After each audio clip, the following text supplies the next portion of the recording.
we discussed Article 370 and had to discuss 35 capital A.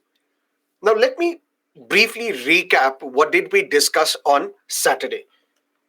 Jammu and Kashmir, a princely state which integrated, acceded to the Union of India under unique circumstances because of the war, because of, and later on because there were some United Nations Security Council resolutions. And for that, temporary Article 370 was introduced in the Constitution. Very briefly, what is Article 370? Number one, Article 238, which talks about various states. What should be the relationship with those states? That article does not apply to Jammu and Kashmir.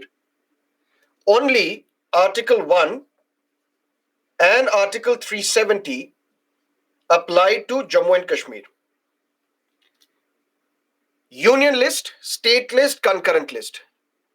The state legislature will have the power to make laws on all these subjects, not just state and concurrent list, all these subjects mentioned in the union list as well, except defense, external affairs, and communication. But can other items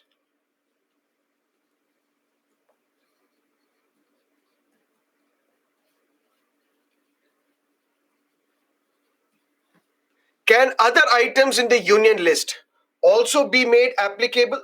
That means, can Parliament tomorrow make law on any other item mentioned in the union list other than defense, external affairs, communication? Yes, but that requires concurrence of the state government. Similarly, when only Article 1 and Article 370 of the Indian Constitution is applicable to Jammu and Kashmir, can any other article other than 1 and 370 be made applicable to Jammu and Kashmir? Yes. For that, what is required? Concurrence of the state government. But these provisions of Indian Constitution can be made applicable to Jammu and Kashmir with such exceptions and modifications as the President may by order specify. President will specify in this order that this part of Indian Constitution, this article of Indian Constitution will apply to Jammu and Kashmir with the concurrence of the state government, but with these exceptions, with these modifications. Further, no amendment to Indian Constitution will automatically apply to the state of Jammu and Kashmir without the concurrence of the state government. But what about Article 370 itself? It has a self-destruct clause, which means it can be deleted, it can be abrogated, it can be modified. How? By the President, by issuing an order, but this time with the concurrence of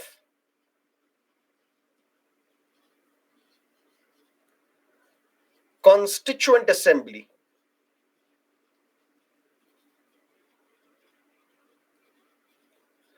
Of Jammu and Kashmir. Clear? This was what was mentioned in the original constitution in 1950. But on the other hand, in 1951, the Constituent Assembly of Jammu and Kashmir was set up. It took a lot of time, and in 1956, the Constitution of Jammu and Kashmir was adopted, enacted. But parallelly, there were also talks going on between Sheikh Abdullah, who was the Prime Minister of Jammu and Kashmir, and the Government of India. These talks were basically of integration. How can we integrate Jammu and Kashmir more with the Union of India? Because right now we have limited powers on Jammu and Kashmir. We have limited jurisdiction on Jammu and Kashmir. How can we integrate Jammu and Kashmir into Union of India? For that, there were talks, and these talks resulted in Presidential Order of 1954. Even before that, Sheikh Abdullah was arrested. Why was he arrested? That case is known as the Kashmir conspiracy case. It was alleged that Sheikh Abdullah is now willing to even seek independence or maybe accession with Pakistan. So he's not entirely committed to a complete integration with the Union of India. He was arrested and spent close to 22 years in jail. But be that as it may, once Sheikh Abdullah was gone, his close confidant, Bakshi Ghulam Muhammad, became the Prime Minister. And now Bakshi Ghulam Muhammad and the government of India, they are in talks with each other, and these talks resulted in Presidential Order of 1954. And what is this Presidential Order of 1954? Listen to me carefully. Only Article 1 and Article 370 applies to Jammu and Kashmir, right? Yes. Can other provisions of Indian Constitution, can other subjects mentioned in the Union list also be made applicable to Jammu and Kashmir? Yes. For that, what is required? President will issue an order with the concurrence of the state government. Now, the state government is headed by Bakshi, and it led to this presidential order. And this presidential order was celebrated. And this presidential order was modified multiple times.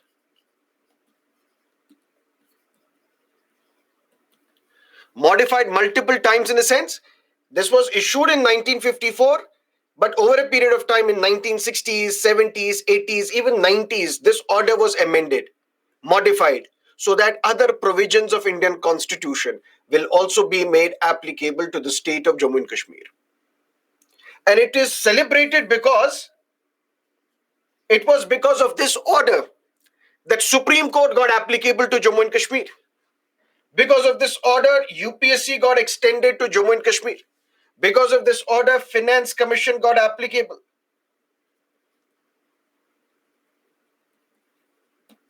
Because of this order, emergency provisions of Indian Constitution got applicable to Jammu and Kashmir. President's rule got applicable to the state of Jammu and Kashmir. Jammu and Kashmir had its Prime Minister and the Sadr Riyasat, also known as the President. These nomenclatures, this name was changed. Sadr Riyasat became the governor. Wazir-e-Azam or Prime Minister became the Chief Minister. So this presidential order was celebrated throughout India. Why? Because it was through this presidential order that President applied other provisions of Indian Constitution, other items mentioned in the Union list to the state of Jammu and Kashmir, but with the concurrence of the state government. But what nobody noticed, or very few noticed, was it was because of this presidential order of 1954 that Article 35 capital A got added to Indian Constitution.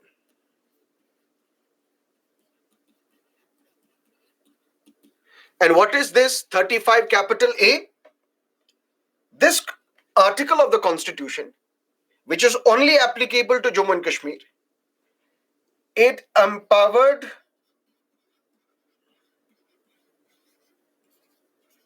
the state of Jammu and Kashmir that what you can do, you can identify. What can you identify? The permanent residents of Jammu and Kashmir. Who are these permanent residents of Jammu and Kashmir? Also known as state subjects.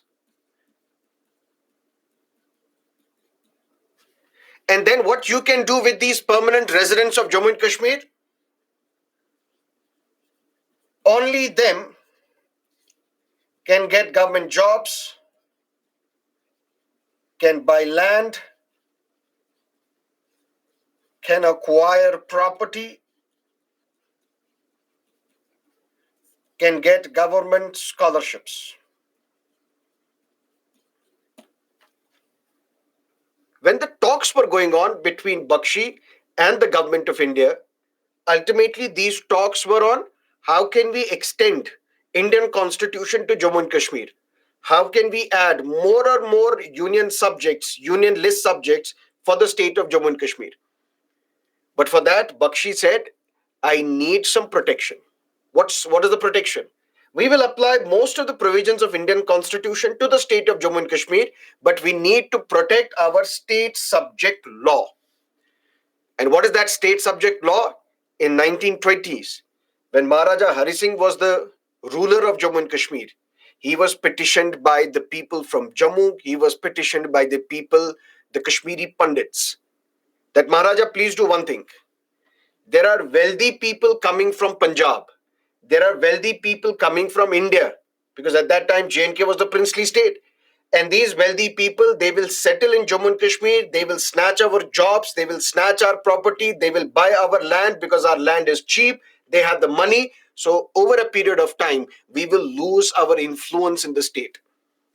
Maharaja Hari Singh said, don't worry, I will introduce a state subject law. And through this law, only those who are the residents of Jammu and Kashmir, they can buy land, they can buy property, they can get government jobs. And now Bakshi wants that this protection, this state subject law should continue even after the presidential order of 1954. The government said, okay, don't worry, we will do it. But Bakshi said, how can you do this? Because this would violate your fundamental rights chapter. Because I've read your constitution. Your constitution talks about fundamental rights, and these fundamental rights say right to equality, right to freedom of movement, right to reside and settle anywhere within the territory of India, right to property as a fundamental right. So how can you say that now, since fundamental rights chapter would also be applicable to us, but how can citizens of India who are not the residents of Jammu and Kashmir, how can they not buy land, property, get jobs in Jammu and Kashmir? That would be violative of fundamental rights chapter. Government said, don't worry, you need to look at Article 370 again. Other provisions of Indian Constitution shall apply to the state of Jammu and Kashmir, but with such exceptions and modifications as the President may by order specify. And President, in this presidential order of 1954, specified that there is an exception. Exception is Article 35 capital A. Fundamental rights chapter will be applicable to Jammu and Kashmir, but with this exception of 35 capital A, which is only applicable to Jammu and Kashmir, where only your residents, your citizens, that is why J&K used to have dual citizenship, citizen of Jammu and Kashmir, citizen of Jammu and Kashmir as well, citizen of India and citizen of J&K. And that is how through this modification, 35 capital A, only the residents of Jammu and Kashmir, or should we say the citizens of Jammu and Kashmir, or state subjects of Jammu and Kashmir, can buy land, property, can get government jobs, and can get scholarships of the government. But nobody paid much attention to this article because various other provisions of Indian Constitution, which were initially not applicable to Jammu and Kashmir, now got applicable. That is why various members in the Constituent Assembly, they said, don't worry about Article 370 because Dr. Ambedkar was against this. Dr. Ambedkar was against the idea of giving this some sort of special status to Jammu and Kashmir. But other members of the Constituent Assembly, particularly of the government, they said, don't worry about it because it is the tunnel through which Indian Constitution applies to Jammu and Kashmir. If there was no Article 370, then other provisions of Indian Constitution could not be made applicable. Other provisions of Union List could not be made applicable. So it is through this tunnel that Constitution of India flows into Jammu and Kashmir. But nobody paid much attention to Article 35 capital A, but then over a period of time, it was challenged in the court. And at least in 2 judgments, the Supreme Court has upheld the validity of Article 35 capital A. But just before 2019, there was a petition in the Supreme Court challenging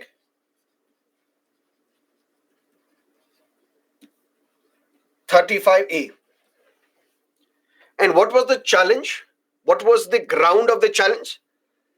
Number one, how can the President of India amend the Constitution on its own? Because who has the power to amend the Constitution? Parliament under Article 368. But Article 368 was not used. Parliament did not pass a constitutional amendment bill to add Article 35A to the Indian Constitution. 35A is part of Indian Constitution. If it is part of Indian Constitution, it should have been added to the Constitution by the Parliament by passing a bill under Article 368. But this 35 capital A is introduced into the constitution by the presidential order. How is that possible? That was the challenge. And if it is possible, but then how can you deprive the citizens of India their fundamental rights by not allowing them to buy land, property, get government jobs and scholarships in Jammu and Kashmir? That was the challenge before the Supreme Court. And even before that, in State Bank of India case, one judge, Justice Rohinton Fali Nariman, gave a judgment wherein he said Article 370 is permanent.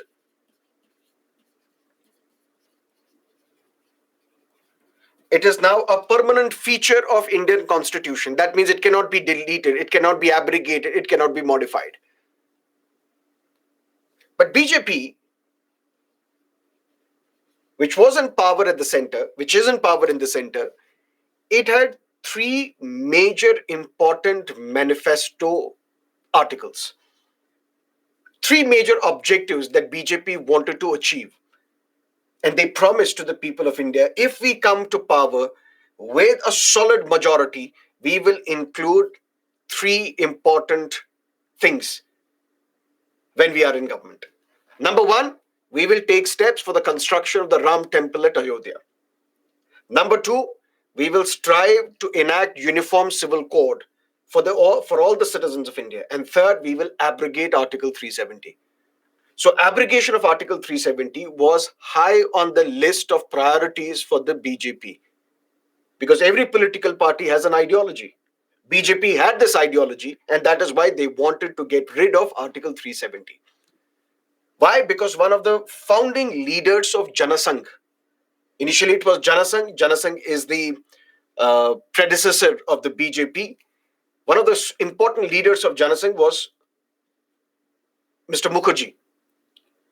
Mr. Mukherjee, he had to come to Jammu and Kashmir, but at that time the process was you had to take the permission. Permit system was applicable. For those who are not the citizens of Jammu and Kashmir, if they had to enter Jammu and Kashmir, they needed a permit. And this permit was not given. Mr. Mukherjee tried to enter, Shama Prasad Mukherjee, he tried to enter Jammu and Kashmir. He was arrested because he entered without the permit. And then under mysterious circumstances, he died. He died inside the jail. His slogan was that in one country, we cannot have two constitutions, two heads and two flags. Because the country was one, but the constitution were two. Constitution of India, Constitution of Jammu and Kashmir. Flags were two, national flag and the flag of Jammu and Kashmir. No other state in India has a flag, has its own official flag. Unofficially, for example, Karnataka uses a flag. But officially, there is only one flag, which is the national flag. We have one head of the state, the president of India. We had the president, or what was called a Sadr-e-Riyasat in Jammu and Kashmir as well. So that was not something which was acceptable to Mr. Mukherjee, not acceptable to Janasangh, and later on not acceptable to the BJP. And then what happened? August 5, 2019. President was asked, please issue an order. What is that order? Please say through a public notification that all the provisions of Indian Constitution, without any exceptions, without any modifications, shall apply to the state of Jammu and Kashmir. That was the Presidential Order 272, and this Presidential Order of 272 replaced Presidential Order of 1954. President said, but how can I issue this order? Said, why? Because I need the concurrence of the state government. Yeah, so get the concurrence of the state government. Who is now the state government? There is no state government in Jammu and Kashmir. The Legislative Assembly has been dissolved. Why? Because there were elections in 2015. No political party got the majority. BJP and the PDP got together to form the government. Then after a few years, BJP withdrew support to the PDP government. The government collapsed. When there is no government, there is president's rule. When there is president's rule, who runs the state? The governor. So who is the state government now? The governor. Governor gave the concurrence and all the provisions of Indian constitution without any exceptions, without any modifications applied to Jammu and Kashmir. And through this presidential order of 272, Article 35 capital A disappeared.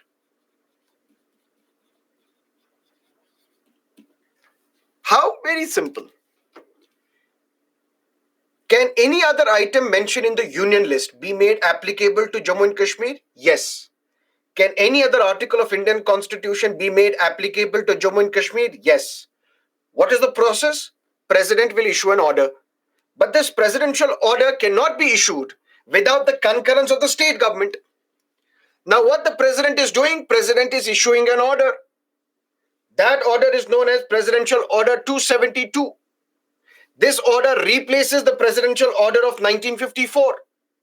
And through this presidential order, the entire Indian Constitution is made applicable. Because till August 5, 2019, if there were 97 items in the union list consists of 97 items, 94 were already applicable to Jammu and Kashmir. Through various presidential orders, because I told you this presidential order has been modified multiple times. Initially, only 3 subjects, defense, external affairs, communication, were applicable to Jammu and Kashmir. Now, through this presidential order, which was modified multiple times, one by one, various other items in the union list were made applicable to Jammu and Kashmir. So that on the morning of August 5, 2019, 94 of the 97 items were already applicable to Jammu and Kashmir. Now, when the president issued an order, all those remaining 3 items also got applicable. That means entire 97 items got applicable to Jammu and Kashmir. Not the entire constitution was applicable to Jammu and Kashmir. Directive principles were not applicable, even on the morning of August 5, 2019. Fundamental duties were not applicable. Various other provisions of Indian constitution were not applicable. Because previously only Article 1 and Article 370 was applicable. But through this presidential order, with the concurrence of the state government, citizenship chapter got applicable. Similarly, fundamental rights got applicable, but with exception of Article 35 capital A. Various other provisions of Indian constitution, such as the emergency provisions, such as the Office of the Chief Justice of India, CAG, Finance Commission, Audit, Account, Election Commission of India got applicable to the state of Jammu and Kashmir. But even then, there were articles which were not applicable, even on the morning of August 5, such as Article 3 was not applicable, such as DPSPs were not applicable, fundamental duties were not applicable. But now the president is issuing an order. Entire Indian constitution will apply to Jammu and Kashmir without any exception, because the exception was Article 35 capital A. This exception is also gone. That means every single provision of Indian constitution is now applicable to Jammu and Kashmir. How? With the concurrence of the state government.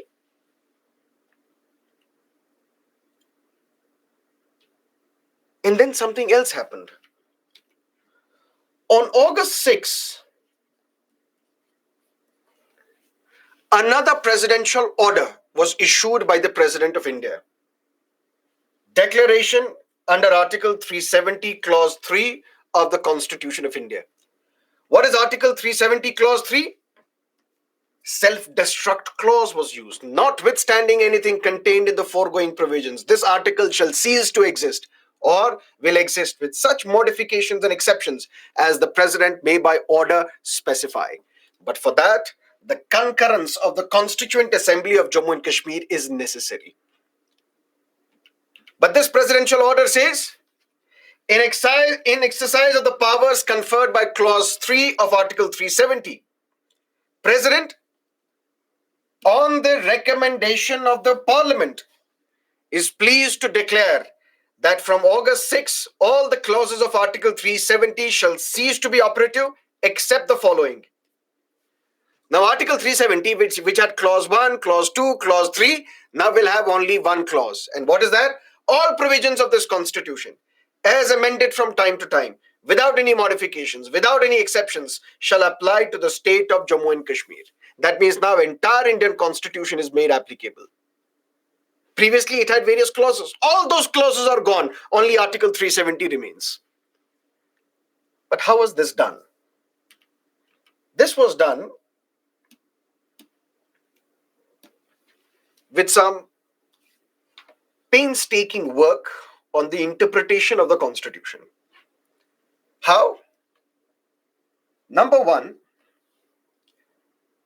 there is no constituent assembly in Jammu and Kashmir, because Constituent Assembly of Jammu and Kashmir was abolished in 1956. Just like the Constituent Assembly of India was done away with 1949. Because what is your job? To draft a constitution, to get the constitution enacted. Once the constitution is done, what is your job? Abolished. The Constituent Assembly of India was done away with. The Constituent Assembly of Jammu and Kashmir also was done away with. So in 1956 now, from 1956 onwards, there is no Constituent Assembly. That used to be the argument of the people who would say that Article 370 was temporary till 1956, permanent afterwards.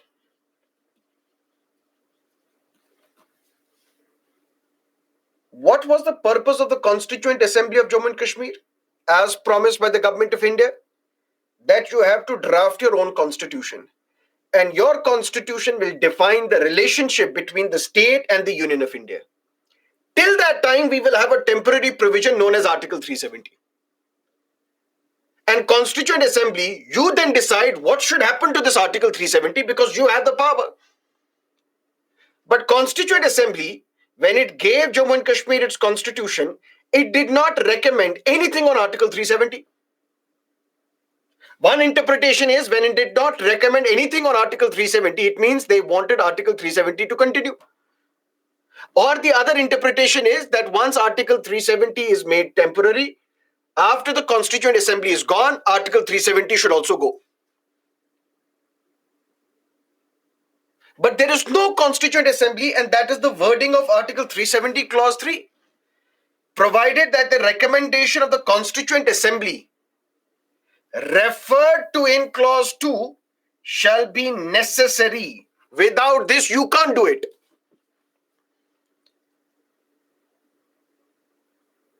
When there is no Constituent Assembly, we need to do something. And for that, Article 367 was modified. What is Article 367? It talks about interpretation of the Constitution.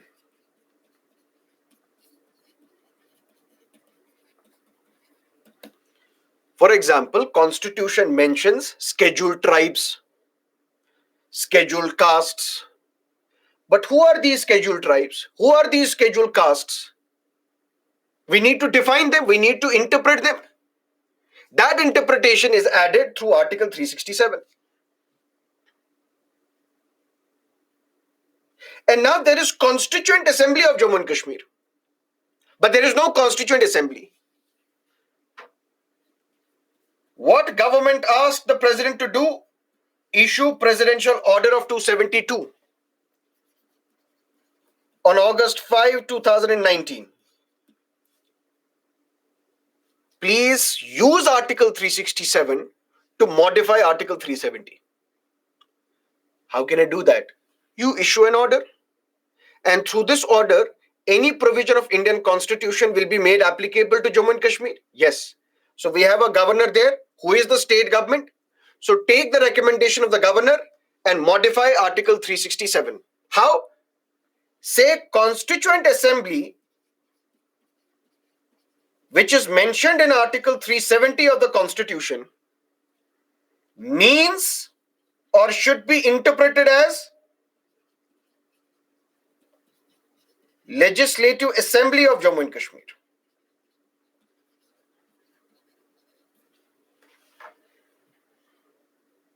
We have a term called Constituent Assembly mentioned under Article 370. But there is no Constituent Assembly right now. When there is no Constituent Assembly right now, that means we have to interpret what is this Constituent Assembly. For that, President, you issue an order, modify Article 367, or use Article 367 to interpret Article 370. Article 367 is interpretation of the Constitution. There is something known as Constituent Assembly of Jammu and Kashmir in Article 370. Use Article 367 to say that Constituent Assembly mentioned in Article 370 is nothing but Legislative Assembly of Jammu and Kashmir. Which means now, on the recommendation of the Legislative Assembly of Jammu and Kashmir, you can delete, modify Article 370. The next morning, Presidential Order of 273 was issued. What does this Presidential Order says? It says, on the recommendation of the Parliament, I am modifying Article 370. Every other provision of Article 370 is gone. Only this provision remains. But how can on the recommendation of the Parliament? Because Constituent Assembly's interpretation has now been changed to Legislative Assembly. But there is no Legislative Assembly in Jammu and Kashmir because the state is under President's rule. When the state is under President's rule, who has the power to make a law on Jammu and Kashmir? Parliament. That means Parliament is the Legislative Assembly of Jammu and Kashmir. That means now the President, on the recommendations of the Parliament, which is the Legislative Assembly of Jammu and Kashmir, which is the Constituent Assembly in Article 370, has now modified Article 370, and Article 370, all other provisions gone, only this provision remains. That is how this Article 370 was first modified. Modified in the sense, all provisions of Indian Constitution were made applicable to Jammu and Kashmir. But when all provisions of Indian Constitution were made applicable, there was still Article 371. There was still Article 372. There was still Article 370 Clause 3. Now the government said, we don't need all these provisions. We just need one provision. That entire Indian Constitution, without any exceptions, as amended from time to time, is applicable to the state of Jammu and Kashmir. That's how Article 370 was modified. Which means Article 370 was not abrogated. Abrogation would have been Article 370 is no longer there in the Constitution.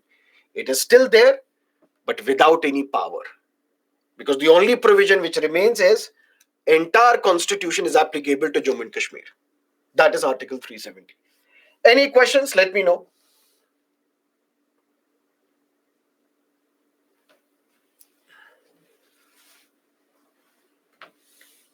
This implies there was an exception to concept of dual citizenship in India. Yes.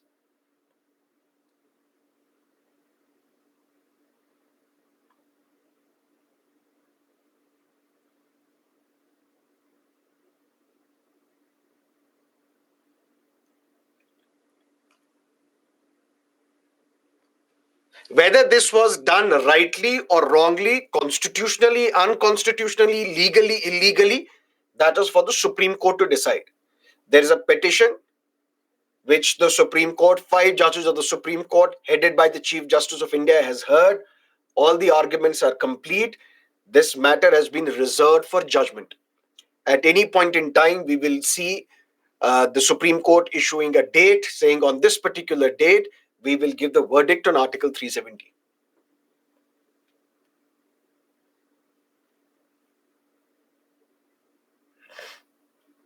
How President amended Article 367 through presidential order. That is why some constitutional experts say Article 370 was not the special status for Jammu and Kashmir. Article 370 was the special status for Delhi.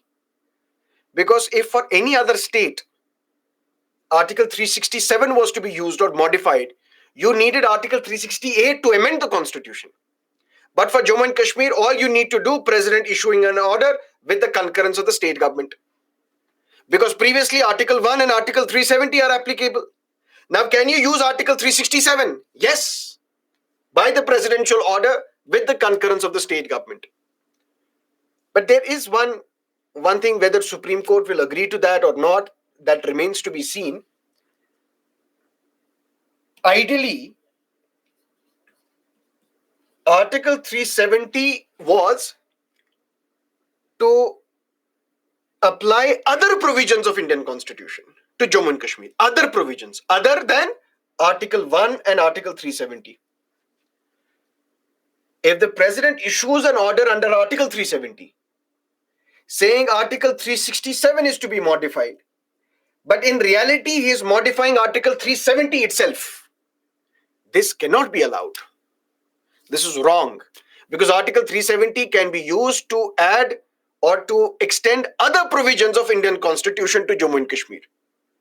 How can this phrase, other provisions of Indian Constitution, other than Article 1 and 370, also mean that you're amending Article 367 to amend Article 370? Article 370 can be used to add other provisions, not to modify itself. But whether court will agree to that or not, we'll have to wait and watch.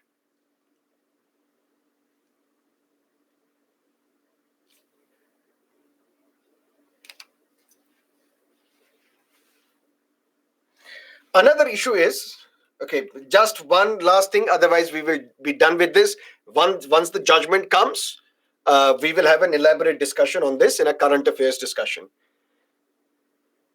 Article 370 was modified by the Presidential Order of 1954 with the concurrence of the state government, right? Now, who is the state government? Governor. Listen to me carefully. There's something beautiful. Now, whether the court will agree to this or not, we'll have to wait and watch. When President's rule was applied to Jammu and Kashmir, in President's rule, which we will discuss after this, in President's rule, we say President will issue an order, a proclamation, and all the powers that are available with the state government will be taken by President. Listen to me carefully. All the executive powers that are with the state will be taken by the president. That is what we call the president's rule. That is what the president proclaims. Which means when the state is under president's rule, all the executive power is with president. What is the power with the governor? Nothing. Governor has all the powers, all the executive powers, when there is an elected government in place. So the chief minister and council of ministers, they will exercise their powers, but basically it will be in the name of the governor. So governor has all the powers. If the state was not in the president's rule, then governor would have given some recommendation, some concurrence. That is okay, that is acceptable, because governor has that power. All the executive powers are with the governor. But there is no government, there is no council of ministers, there is no chief minister. And now the state is under president's rule. So if I am the governor, the state is under president's rule, all my powers will now shift to president. When all the powers shift to president, that means the governor of the state has no power of his own. So what did the governor recommend as the state government on August 5, 2019 to issue Presidential Order of 1954? To issue the Presidential Order of 2019, Presidential Order 272. Which means when the first presidential order on August 5, 2019 was issued, it said the president, on the recommendations of the state government. But there is no state government. Yes, there is a governor. When there is a governor, but the point is governor does not have the power. Governor has shifted all the power to the president. So when there were no powers to the governor, what did he recommend to the president? On what grounds? On what logic? Because you don't have the power. All your powers have been shifted to the president. Then president could have said, I, as the president of India, on the advice of myself, on the advice of the president itself, can issue this order, which cannot happen.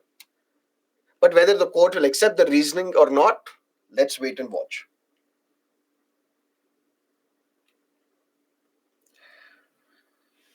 What was Governor Satyapal Malik's statement on this? Governor Satyapal Malik said, I don't know anything. I was told in the morning to sign on this. I was told in the evening before that you will receive something. open it on the morning of August 5, sign it and give it to the president. I just signed it. On this ground, although Mr. Satyapal Malik is not answerable in any court of law while discharging his official duties because the governor has the immunity, it appears if Mr. Satyapal Malik would have been asked to appear before the court and give an affidavit that I did exactly this, it clearly means that there was non-application of mind in giving this recommendation to the president. When there is non-application of mind, that means it's an arbitrary decision. When it's an arbitrary decision, it goes against Article 14 of the Constitution. But since the governor was not asked to appear before the court, this argument is invalid. Okay. Now let's look at emergency provisions, and we will have to discuss Article 352, Article 356, Article 360 of the Constitution. Article 352 talks about national emergency. Article 356 talks about President's rule, and Article 360 talks about financial emergency. We are a federal polity. We have a federal constitution. And there are two important features of a federal constitution: dual government and distribution of powers. Clear? Australian constitution, which is also federal, can never become unitary. US constitution, which is also federal, can never become unitary. Indian constitution, which is federal, remains federal in normal circumstances. The moment there is some abnormality, our constitution changes its form and becomes a unitary constitution. What are those features which convert Indian federal constitution into a unitary constitution? Those provisions are emergency provisions. Because during these emergency provisions, national emergency, president's rule, financial emergency, the government of a state has limited powers. The legislature of the state has limited powers, or in some cases has no power at all. So dual government, distribution of powers between the center and the state, which are two important characteristics of federal constitution, they are under strain during emergency provisions. Which means it is these emergency provisions which convert our federal polity into a unitary feature. That is what we call emergency provisions. First, we will discuss what is national emergency, then we will discuss president's rule, then we will discuss financial emergency, then we will take a break, and then we will discuss various schedules of the Constitution. But what is the rationale behind having these emergency provisions? To safeguard unity, integrity, security of the country, the democratic political system, to safeguard the Constitution. If in a state constitution is violated, we will use emergency provision and convert federal polity into unitary polity. If there is a threat, danger to the unity, integrity, and security of India, if there is war, we will convert, using emergency provisions, our federal polity into a unitary polity. But this will only be for a temporary period. This won't be forever, because this is for emergency requirement. Once those conditions are gone, our constitution will again assume the shape of a federal polity. That means in the name of, for the sake of unity, integrity, and security of India, to ensure the stability of our political system, to ensure that the constitution is followed in letter and spirit in India, we have these emergency provisions, which for temporary period convert our federal polity into a unitary polity. And first such provision is Article 352, national emergency. How many times national emergency has been imposed in India? 3 times. First, 1962, when there was Indo-China War. Second, in 1965, when there was India-Pakistan War. Third, in 1970,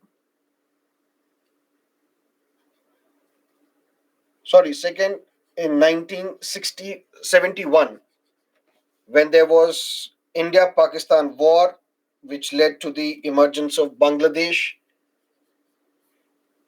as an independent country. And third was in 1975.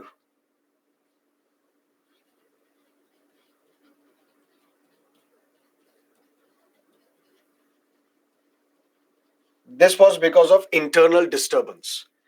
And this is when Madam Gandhi was the Prime Minister, and this is considered to be the most controversial of all the national emergencies imposed.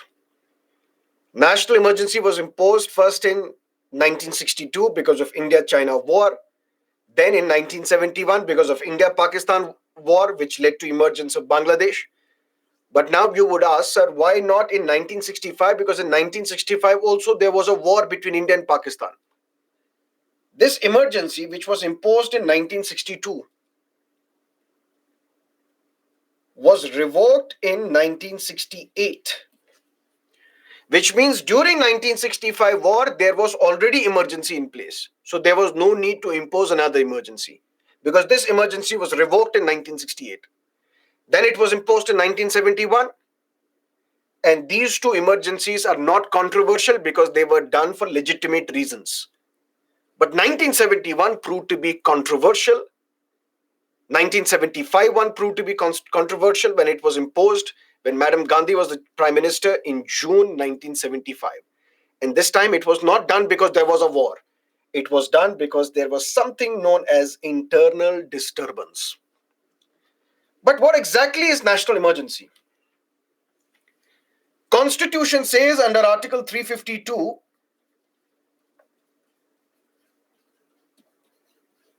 if the President is satisfied.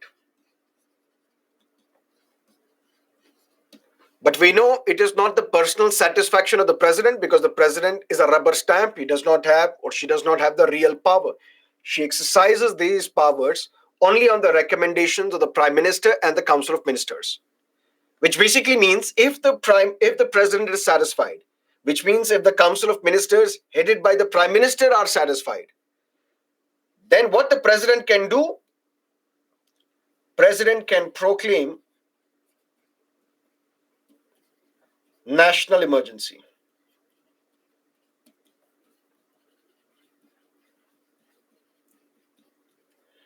But what should satisfy the President? If there is a war, if there is external aggression, or if there is armed rebellion, or anticipation of war, external aggression, or armed rebellion. What is the difference between war and external aggression? War is always declared. That means the two countries will declare war on each other. India will declare war on Pakistan. Pakistan will declare war on India. India will declare war on China. China will declare war on India. War is always declared. Israel has declared war on Hamas. It's always declared. If it is not declared by the states, if it is not declared officially by the governments, then it is external aggression. That means from external country, we have a threat to India's unity and integrity, where Pakistan may be sending its troops to India, launching an aggression, but without officially saying we are in a state of war. That is external aggression. But there can also be armed rebellion. Armed rebellion is something which happens within the territory of India, where the threat is internal.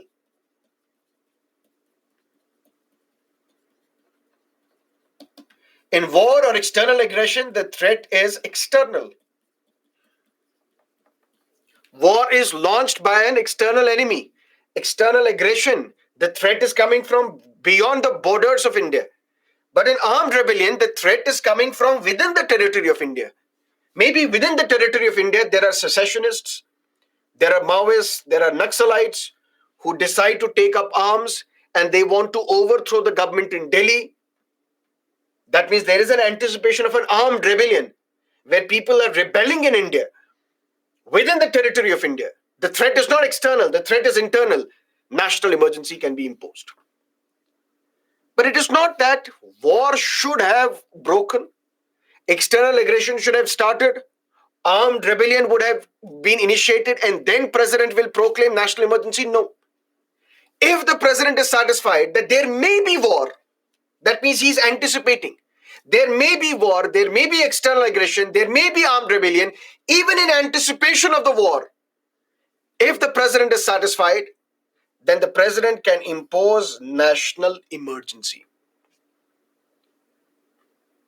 And this national emergency can be imposed in the entire country or a state or a part of a state.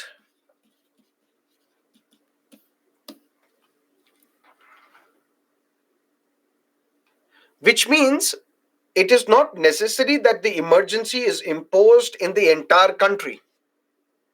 Emergency can be imposed only in a part, only in a state, or any part of that state as well. So what is national emergency? Has been imposed in India 3 times in the past. It says if the president is satisfied because of war or external aggression or armed rebellion, the president will impose national emergency. Maybe in the entire country or any part of the country, which means a state, or any part of that state as well. When emergency is imposed on the grounds of war or external aggression, we call it external emergency. When it is imposed on the grounds of armed rebellion, we call it internal emergency. But if the emergency is imposed today, for how long will it continue? Then we will look at what is the impact of national emergency. If the national emergency is imposed today, then within 1 month, which means within 30 days,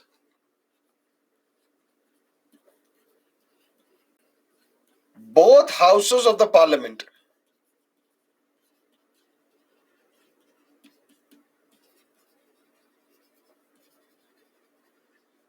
shall have to approve national emergency by special majority. Let's say national emergency is proclaimed today, issued today, imposed today by the president. Then within 30 days of the imposition of national emergency, both houses of the parliament, Lok Sabha as well as Rajya Sabha, separately, they have to pass a resolution by special majority, which means 2/3 of the members present and voting, and approve this national emergency. If one house approves, the other house does not, national emergency is revoked.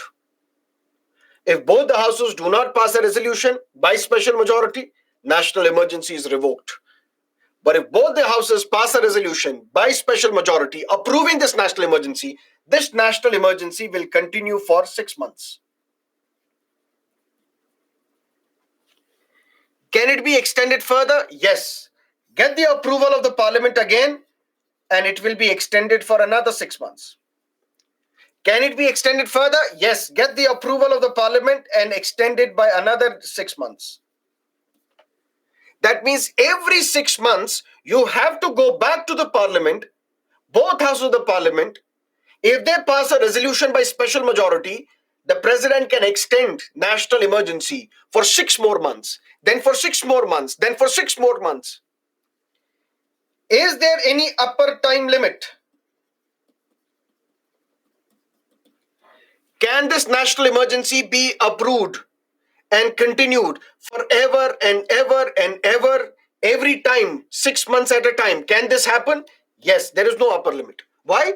Because we don't know for how long the war will continue, for how long the external aggression would continue, for how long and till what time is the threat and the danger of armed rebellion in India. If the president is satisfied because of war, external aggression, or armed rebellion, what the president will do, impose national emergency. Not just in the entire country, or maybe in only a state, or maybe a part of that state. But if this national emergency is imposed today, for how long will it continue? Within 30 days of the imposition of national emergency, both houses of the parliament, by special majority, will have to approve this national emergency. If it is approved, it continues for 6 months. Can it be extended further? Yes, get the approval of the parliament, extended beyond 6 months. Can it be extended further? Yes, get the approval of the Lok Sabha and Rajya Sabha by special majority, and national emergency is extended for 6 more months. Months. There is no upper limit because we don't know for how long there is a danger to the unity, integrity, security of India. But it can be revoked as well.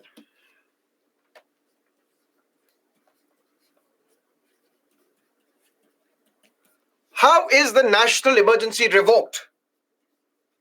First option is president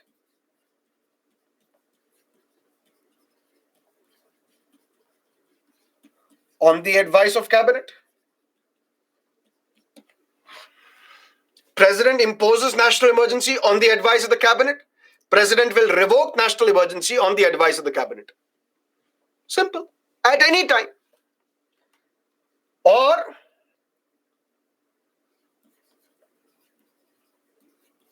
if one of the two houses does not approve national emergency,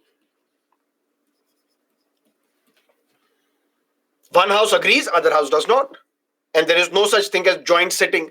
So you can't have joint sitting of both the houses of the parliament to approve national emergency. No. By that logic, the will of the Lok Sabha will prevail. National emergency should be approved by both houses of the parliament by special majority. If one house agrees, other house does not, national emergency has to be revoked by the president. Third, on the directions of the Supreme Court,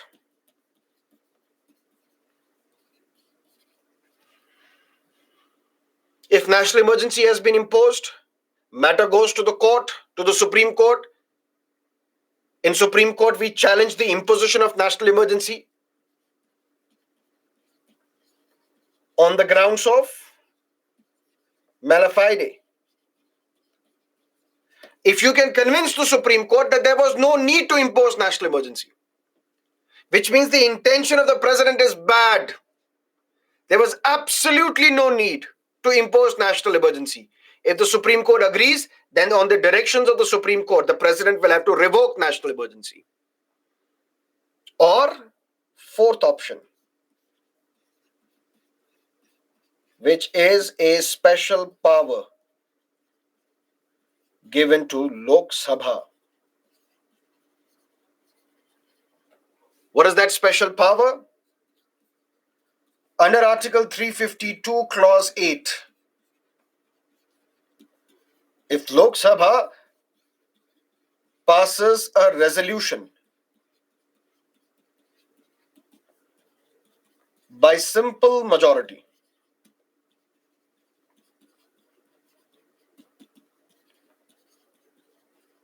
disapproving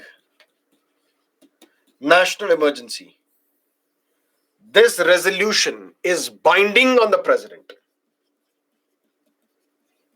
President shall revoke national emergency. Because this resolution becomes what? Can anybody tell me what kind of resolution this would be?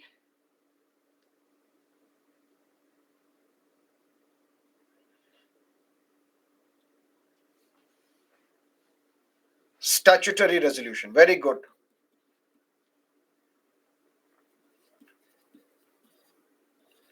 Because statutory resolution is binding on the government. A special power is given to Lok Sabha. not to the other house, only to LS, Lok Sabha. If it passes a resolution by simple majority, then it is binding on the president to revoke national emergency.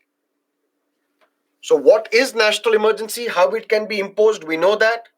How it can be revoked, we also know that. For how long will national emergency continue, we also know that. But what is the impact of national emergency? The impact is seen on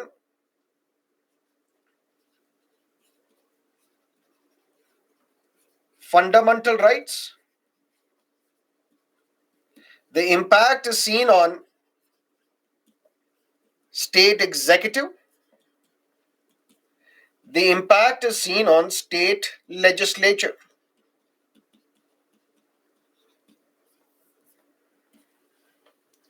What is the impact on fundamental rights?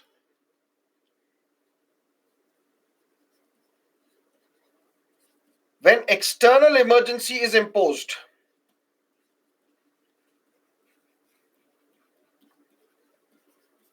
Article 19 gets suspended.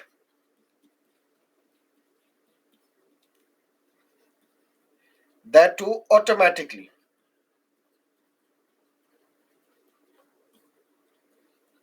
When internal emergency is not internal emergency is imposed,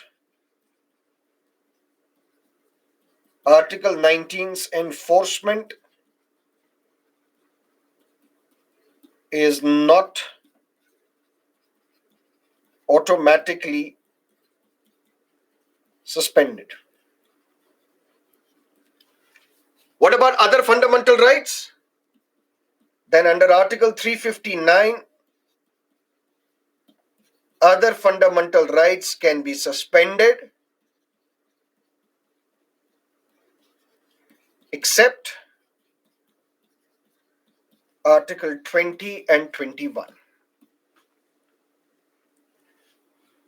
National emergency is imposed on the grounds of war or external aggression. What sort of emergency is this? External emergency. As soon as external emergency is imposed, Article 19 is automatically suspended. Although we say fundamental rights are not suspended, their enforcement is suspended. What's the difference? Article 19 remains. All the fundamental rights remain. But on the grounds of violating these fundamental rights, you cannot drag the state to the court. Which means these fundamental rights are not enforced.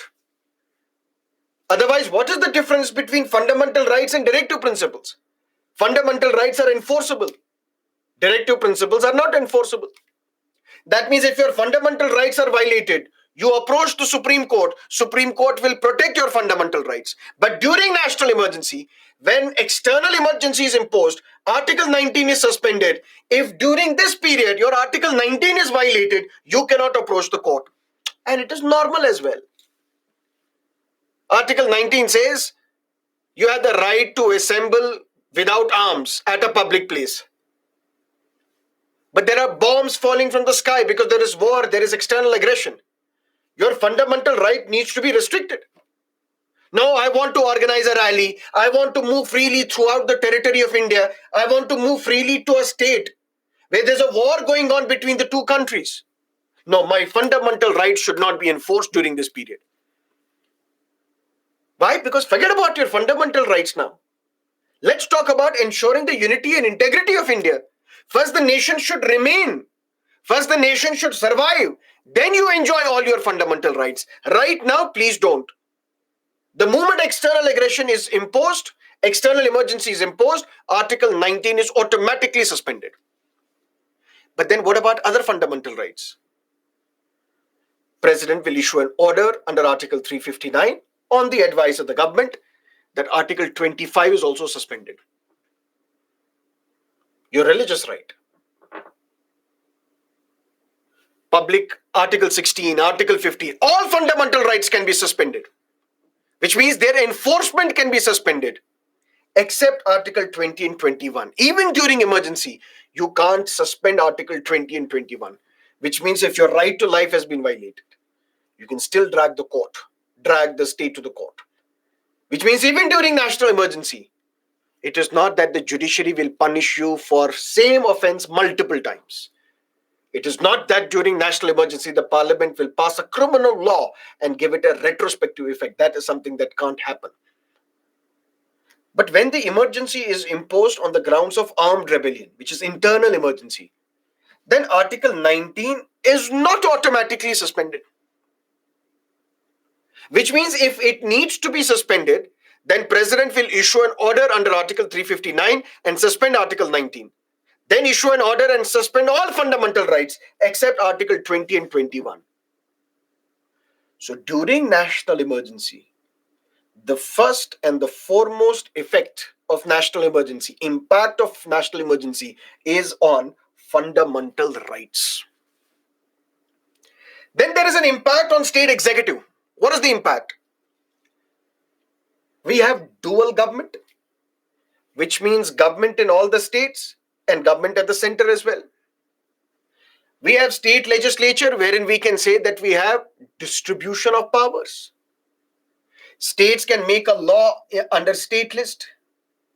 Parliament has the power to make a law on union list. When national emergency is imposed, Parliament enjoys concurrent power to legislate on state list.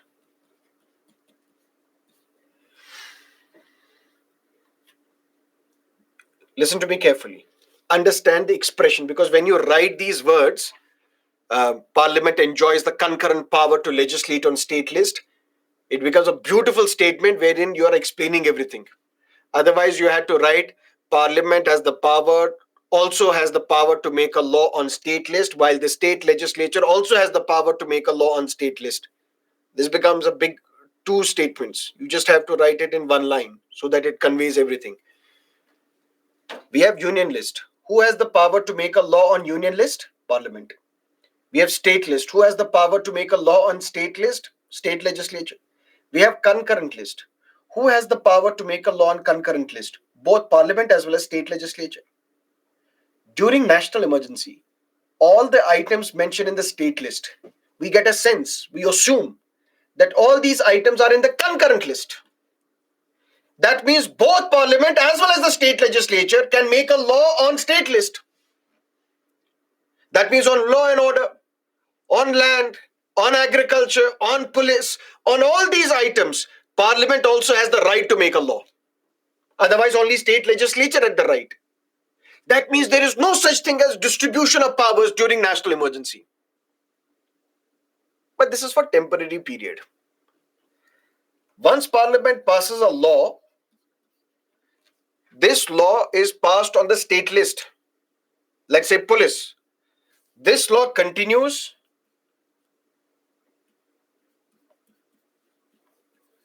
till the 6 months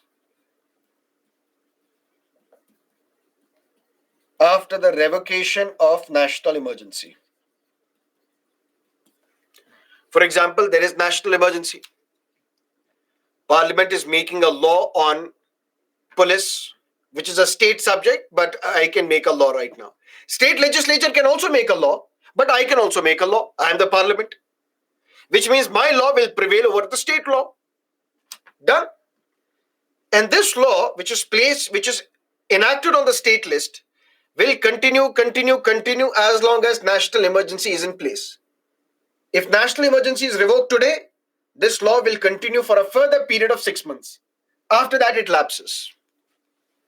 That means this is only for a temporary period because we have a danger to the unity, integrity, security of the state. Which means during national emergency, legislature is not suspended. In fact, Parliament is not suspended. Parliament functions, legislature also functions, but legislature is brought under the ultimate control of the Parliament. And in fact, during national emergency, the life of legislature is extended 1 year at a time. Sir, what does that mean? We are in a state of national emergency. In this state, can we hold elections? No. But the term of Lok Sabha is 5 years. The term of the Legislative Assembly is 5 years. But we can't hold elections. We can't organize elections. During national emergency, the term of Lok Sabha can be extended. The term of the legislature can also be extended 1 year at a time.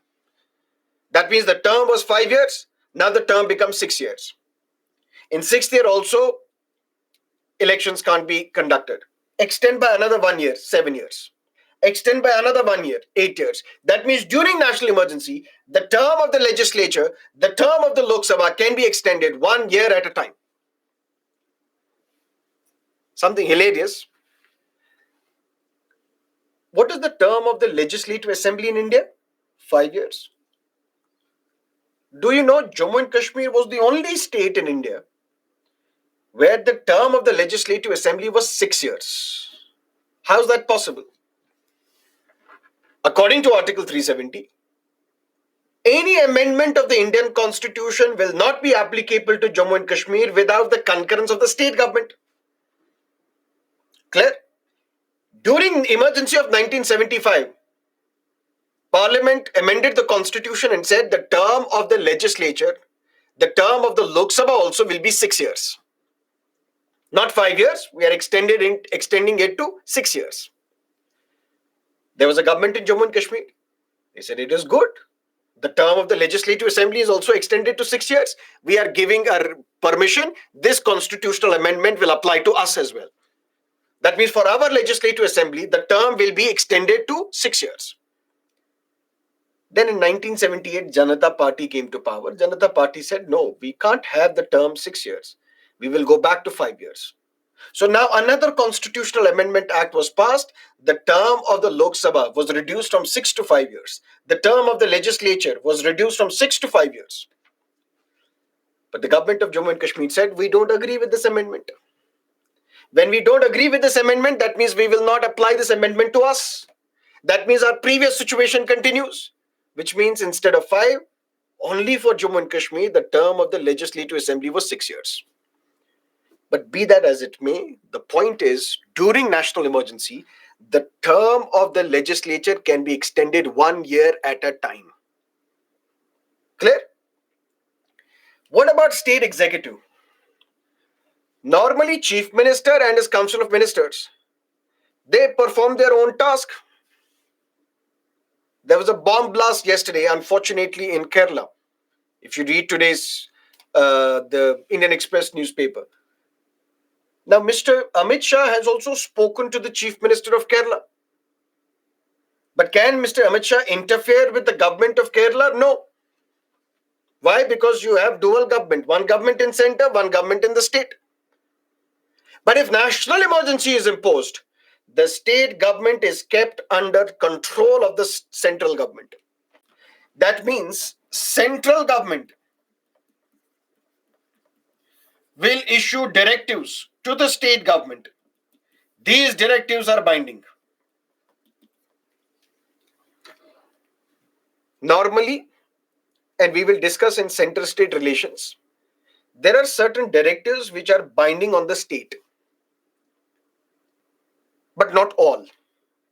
That means sometimes there can be an advice by the central government to the state as well. But during national emergency, every directive of the center is binding on the state. Whose job is to appoint the Director General of Police? State. So you are tomorrow appointed as the Director General of Police of Uttar Pradesh. Now national emergency has been imposed. Government of India will tell the Chief Secretary of Uttar Pradesh that remove this person as the DGP, appoint this person as the DGP. It has to be changed. It has to be done. It has to be accepted. If not, the UP government would be dismissed. Didn't we discuss this in unitary feature of the Constitution? That the states are created and abolished based on the will of the center. At any point in time, the state can be created, state can be abolished. That's the feature of the unitary constitution. That means during national emergency, our federal constitution becomes like a unitary constitution. If the state government does not agree to your recommendation, does not agree to your directive, you can dismiss that state government. And the legislature is kept under check, or the legislature's powers are removed in such a manner that parliament assumes the concurrent power to legislate on state subjects. This is what happens during national emergency. Long story short, what is national emergency? Under Article 352, if the president is satisfied because of war, external aggression, or armed rebellion, the president can proclaim national emergency. Once proclaimed, within 30 days, it needs to be approved by both houses of the parliament by special majority. Once approved, it continues for 6 months. Can be extended again with the approval of the parliament by special majority. Can be extended again for another 6 months with the approval of the parliament. Can be extended for any number of years, but for every 6 months, you have to seek the permission of both the houses of the parliament. It can be revoked at any point in time by the president. It can be revoked if one of the two houses do not approve. It can be revoked if the Supreme Court says this was done wrongly, there was no need, no justification to impose national emergency, or a special power is given to Lok Sabha under Article 352, Clause 8. What if Lok Sabha was not in session? Then 50 members will have to write to the president. Members of the Lok Sabha will write to the president that please call a special sitting of the Lok Sabha because we have to discuss national emergency. If the session of the Lok Sabha is ongoing, these members will write to the speaker. Dear speaker, let's have a discussion on national emergency. And if a resolution is passed by Lok Sabha by simple majority, then it becomes a statutory resolution. It is binding on the president to revoke national emergency. And what is the impact? The impact can be seen on fundamental rights, where Article 19 or any other article's enforcement can be suspended, except Articles 20 and 21, where Parliament assumes the concurrent power to legislate on state list, where every directive of the center is binding on the state, which means the state executive, state legislature is at the mercy of the center, converting our federal polity into a unitary polity. That is national emergency. But I told you that Keshavananda Bharati judgment was the one which saved and preserved India's democracy. In the similar fashion, we can say 44th Constitutional Amendment Act of 1978 prevented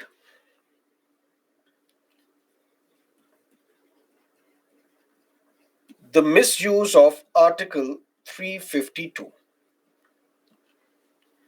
How Article 352, its misuse was prevented because of 44th Constitutional Amendment Act 1978? 1975.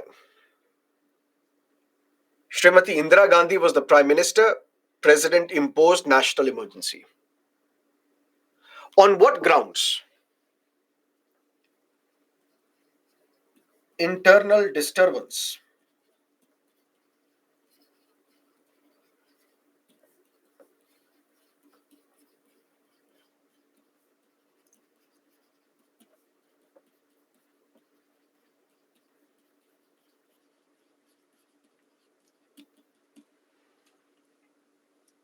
There was a judgment of the Allahabad High Court, which we have discussed, which disqualified Indira Gandhi as the Prime Minister from the Lok Sabha.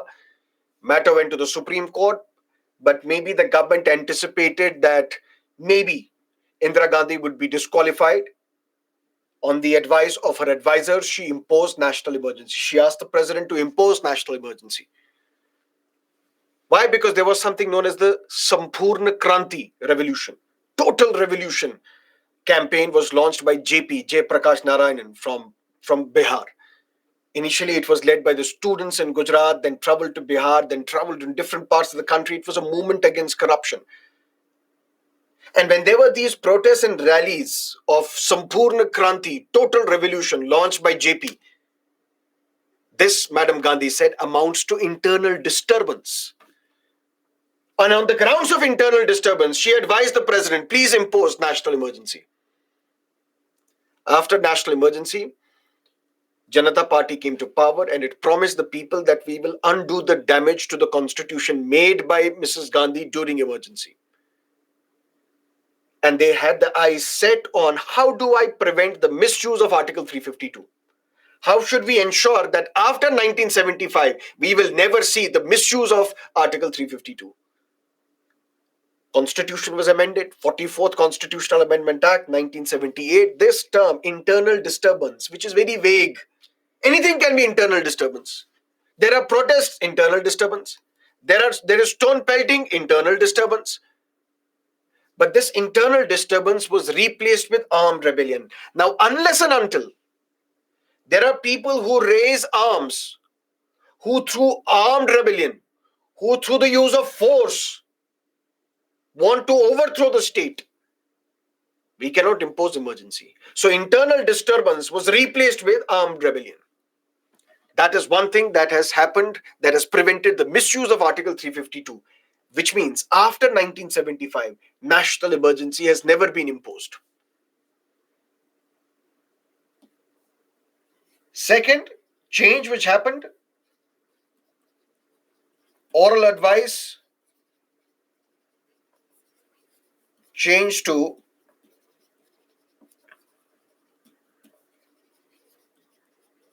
written advice of cabinet. When in 1975 emergency was imposed, it was imposed by the president on the oral advice of the prime minister.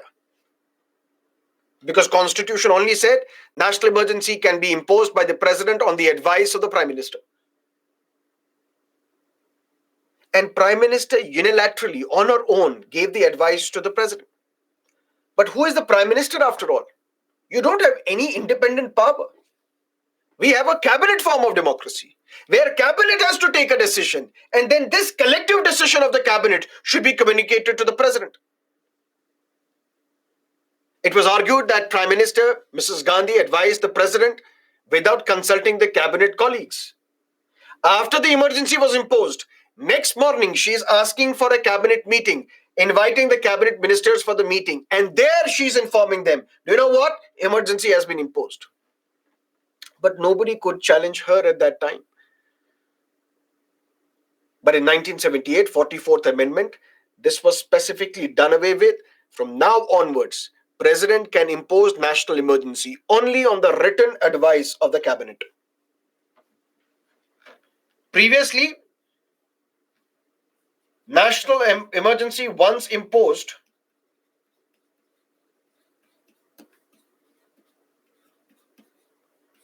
could continue forever.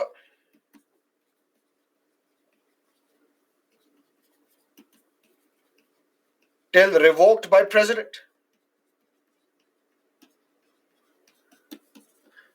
Just like in 1962 when it was imposed, it was revoked in 1968. That means national emergency was once imposed, it could continue forever and ever and ever unless and until revoked by the president. This was replaced with 6 months' approval, which is what is known as periodic parliamentary control. What is this periodic parliamentary control? Now the parliament will approve this national emergency only for 6 months. Then if you want to extend it further, get our approval again. Want to extend it further, get our approval again. Want to extend it further? Get our approval again, so that Parliament can keep a check on this power of the executive. Every 6 months there will be review whether there is a need to continue national emergency or not. It should not be like previously. Once imposed, it continues forever and ever and ever unless and until revoked by the president. No, it cannot. Periodic parliamentary control. That is change number 3. Change number 4.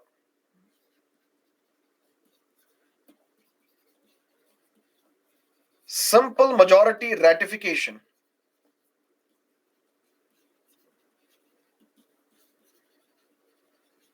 Change to special majority.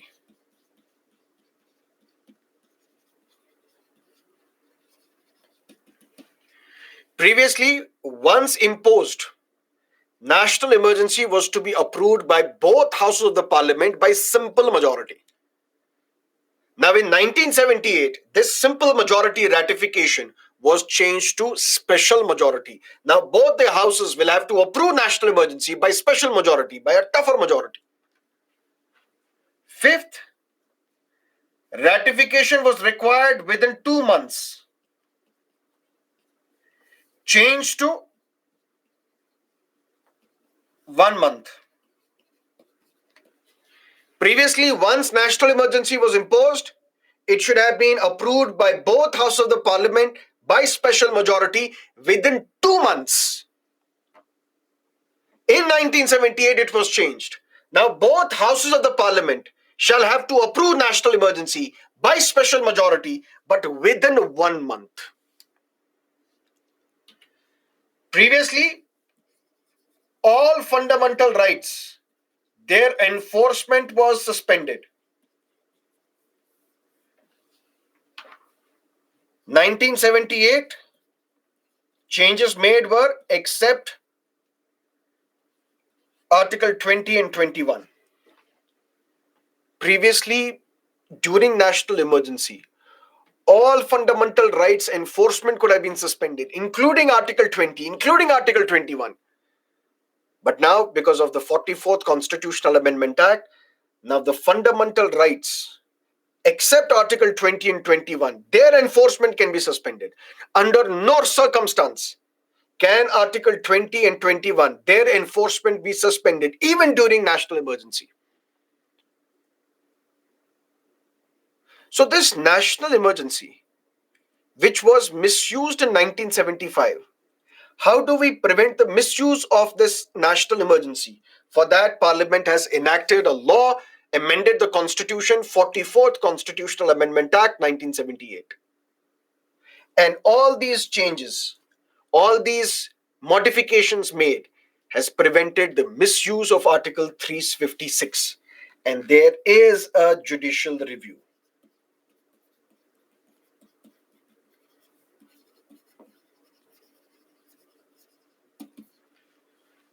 If you think that Article 352 has been misused, there was no need to impose national emergency, you can drag the state to the court saying there is a malified intention on part of the president to impose national emergency. There was no need, no justification to impose national emergency. That is Article 352. Any questions?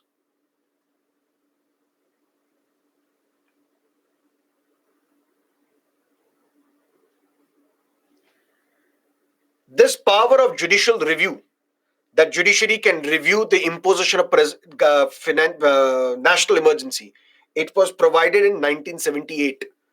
It was not a provision before. What if state assembly is dissolved during emergency? Can it be extended? State assembly need not be dissolved because its life can be extended 1 year at a time.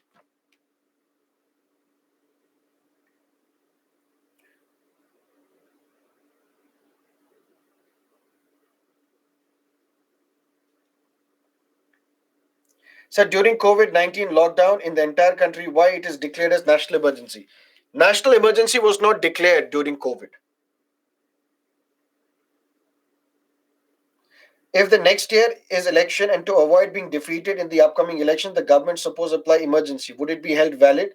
Because this would halt the elections and the current government will remain in power. If there is no need, If there is no war, no external aggression, no armed rebellion, the government will be asked by the Supreme Court, tell us what justifies national emergency. If there is no justification, if there is no proof, if there is no requirement, national emergency will be revoked.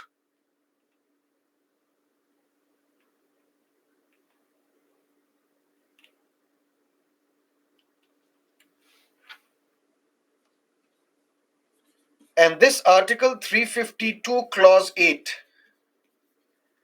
which talks about a special power of Lok Sabha.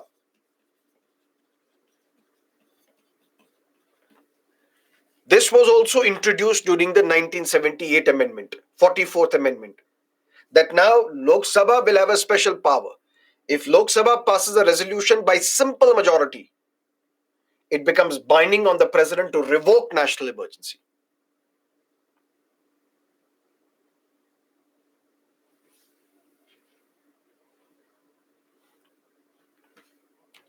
Every 6 months, approval is to be taken. Now, while emergency is in operation only in any part of territory of India, during national emergency, center's executive power extends to states as well. What is the executive power? Basically, the governor of Karnataka, the government of Karnataka, their executive power extends throughout the territory of Karnataka. Clear? That means how the police is appointed, who is transferred where, how the schemes are run, how the law and order is maintained in Karnataka. That is the responsibility of the state government. But if there is national emergency, this can be the responsibility of the center as well. Center will issue directives to the states. Who will be the DGP? Transfer that police officer, ensure law and order in this area. Clear? So now the center also has the executive power in Karnataka. But the national emergency may not be imposed throughout the country, may be imposed only in a state or any part of that state. Does that mean executive power of the center will be extended only to that state, only a part of that state?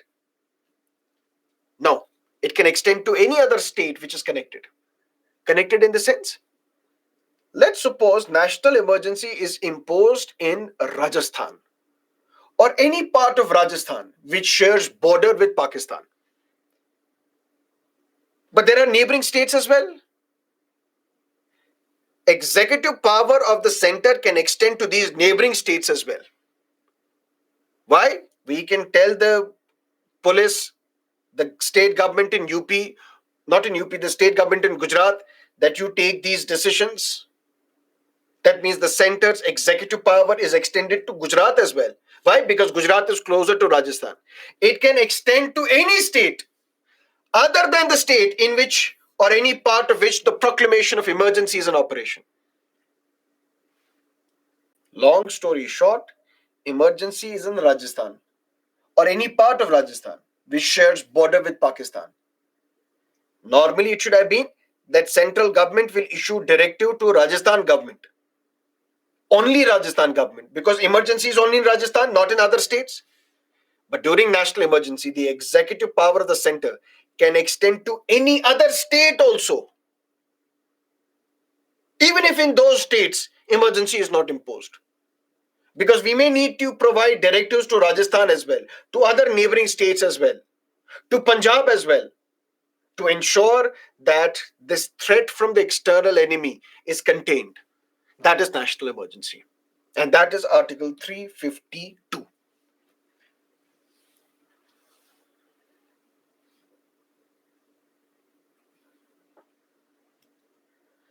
But Keshavananda Bharati judgment came in 1973, so judicial review became part of the constitution, and emergency is against the federal structure of the constitution.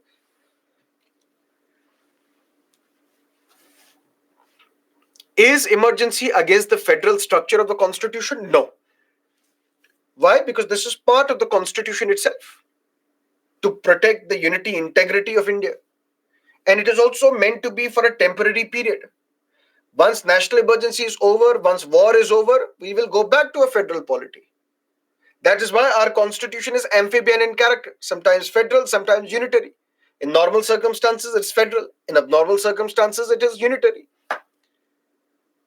Keshavananda Bharati judgment came in 1973. So judicial review is part of the basic structure. Absolutely right.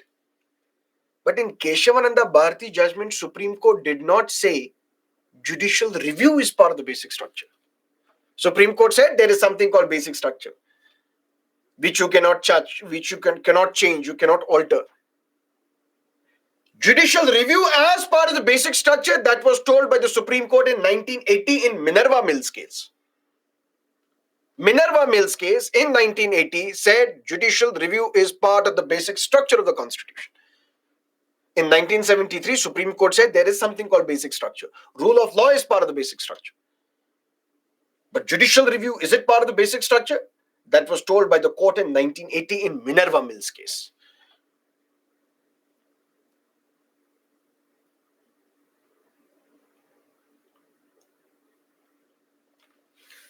Jalak, difference between Article 352 and Article 144. I think you're talking about Section 144 of Criminal Procedure Code or Indian Penal Code, where the assembly of more than 5 people is banned. That is Section 144.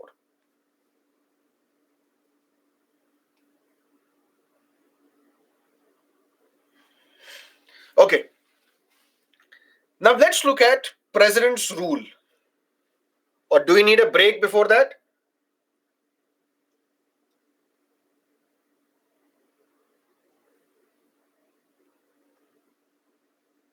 Yes, yes, no, no, no, no, no, yes, yes, yes, as per your choice. No, yes, yes.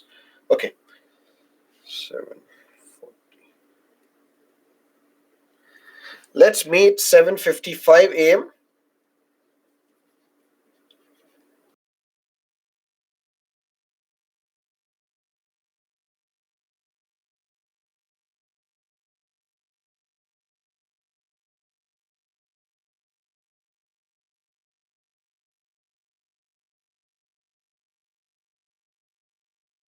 Point 56 would remain a dead letter in the Constitution. Dead letter in the sense, although this provision will be there in the Constitution, but it will not be used. It will not be employed. It will remain like a dead letter in the Constitution. But one provision of the Indian Constitution which has been used, overused, abused, hyperused has been Article 356 of the Constitution. What is this Article 356? What happens because of Article 356? What is the validity of Article 356? And how can we prevent the misuse of Article 356? Let's discuss. Constitution says, number one, under Article 355, that it shall be the duty of the union, of the central government. What central government, what the union government has to do, it has a duty. What is that duty?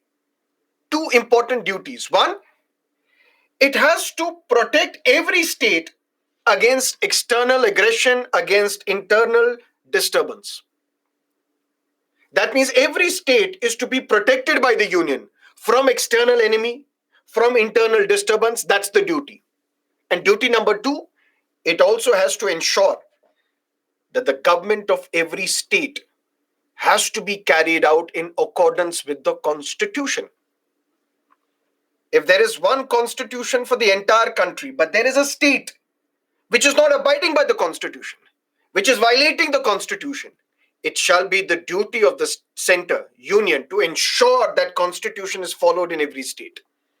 If not, something will happen and President's rule will be imposed. So it shall be the duty of the union to ensure, to protect every state from external aggression, from internal disturbance as well, and to ensure that every state is being carried out according to the provisions of the Constitution. If not, then the president may, by proclamation, what the president will do, president will issue a proclamation.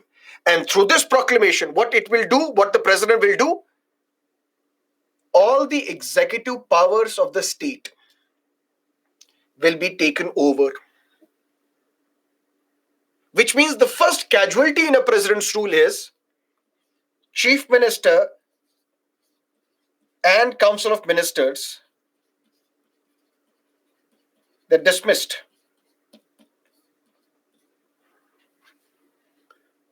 All the executive powers of the state are vested in the governor. There shall be Council of Ministers with Chief Minister at the head to aid and advise the governor, because all the executive powers are with the governor. When the president proclaims president's rule in a state, the first thing that happens, Chief Minister and Council of Ministers are gone. They're dismissed. Now, who will exercise the executive powers? President directly, through his agent, who is the governor. That means president can assume to himself all the functions of the government except the legislature of that state. You can't take over the legislative powers of the state. You can take over the executive powers of the state. But the president in his proclamation will declare that all powers of the legislature will be exercisable by or under the authority of the parliament. Executive powers will be assumed by the president to herself. What about the legislative powers of that state? The president in her proclamation will declare that all the legislative powers will now go to the parliament. During president's rule, president can make a proclamation and suspend whole or any operation of this constitution relating to any body or authority of the state. Which means when this presidential proclamation is issued by the president, maybe what the president will say, that there is an authority in that state. Let's say the State Information Commission. Let's say the State Accountability Commission. Let's say the State Police. Let's say any authority of the state. We will suspend those provisions because now center will assume all the control and charge of that state. This presidential proclamation, how is it issued? Constitution says under Article 356, if the president is satisfied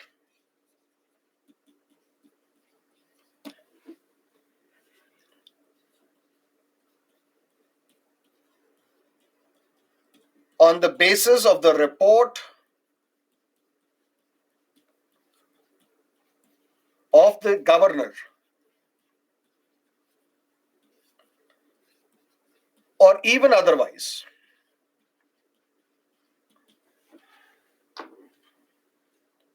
what will happen, what will be mentioned in this report? That in this state there is a breakdown of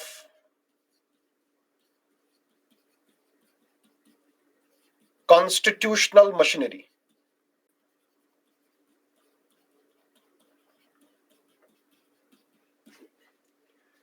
What the president can then proclaim? President's rule, proclamation.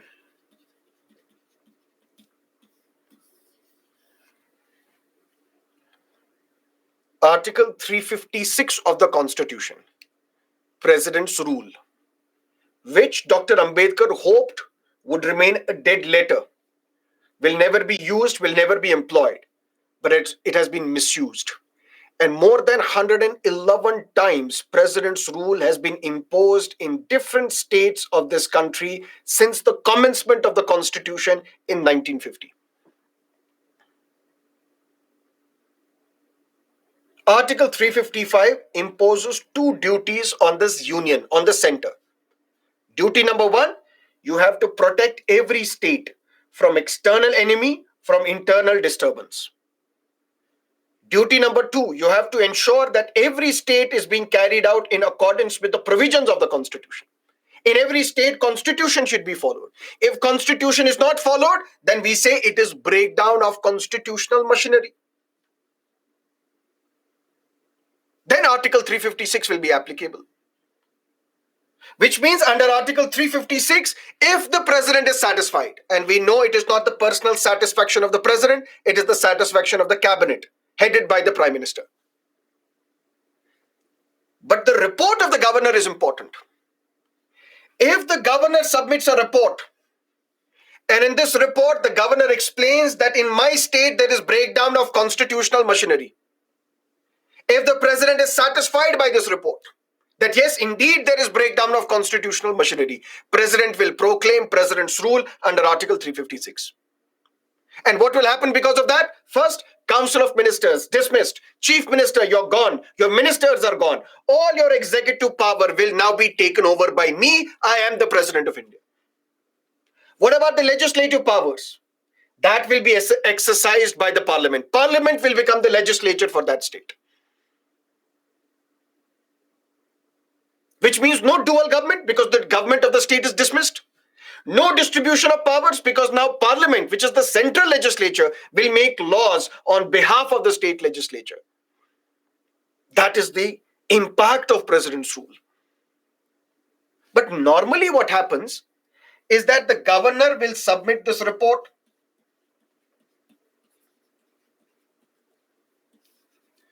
Governor will submit this report to the president. The dear president, in my state there is breakdown of constitutional machinery and these are the reasons, which I will explain later. What are these reasons on the basis of which the president's rule can be imposed? That these are the reasons. I assume there is breakdown of constitutional machinery. Now the ball is in your court. You can proclaim president's rule. President will refer this matter to cabinet. Because president cannot take an independent decision. President refers this matter to the cabinet. And now the cabinet meeting will take place. Cabinet will discuss this governor's report. And ultimately, cabinet will advise the president. Proclaim president's rule. And this advice is binding on the president. Why? Because there shall be Council of Ministers with Prime Minister at its head to aid and advise the president, who shall act on that advice. The president may refer this advice back, but only once. No, this is not a fit case of president's rule. Can you please reconsider? But if the same advice is given again to the president, there is no other option but for president to issue this proclamation under Article 356. Constitution says if the president is satisfied with the report of the governor or even otherwise, that means the report of the governor may also not be required. That means even otherwise, even without the report of the governor, the president can proclaim president's rule under Article 356. It happened in Tamil Nadu. Mr. Karunanidhi was the chief minister. The governor did not submit any report saying there is breakdown of constitutional machinery. Even then, the president was satisfied, even without the report of the governor, that there is breakdown of constitutional machinery in Tamil Nadu. Government was dismissed. President's rule was imposed in the 1991. And once this president's rule is imposed, if this president's rule is imposed today,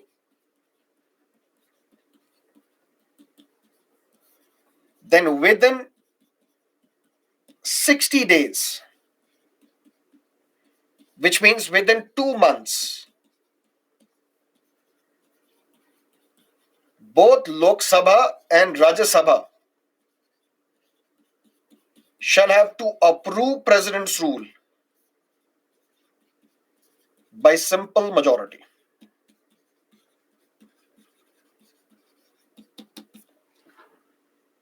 Both Lok Sabha and Rajya Sabha separately will have to pass a resolution by simple majority, but within 60 days of the proclamation of president's rule.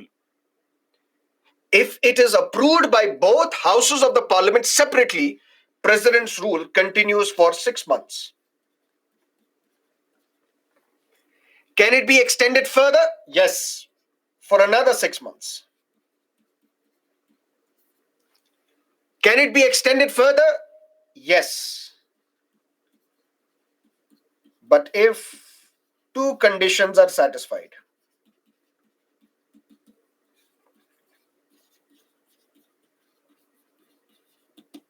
Condition number 1, national emergency is in place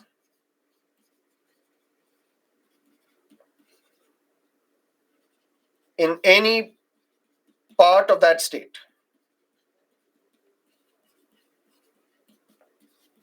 Or entire state.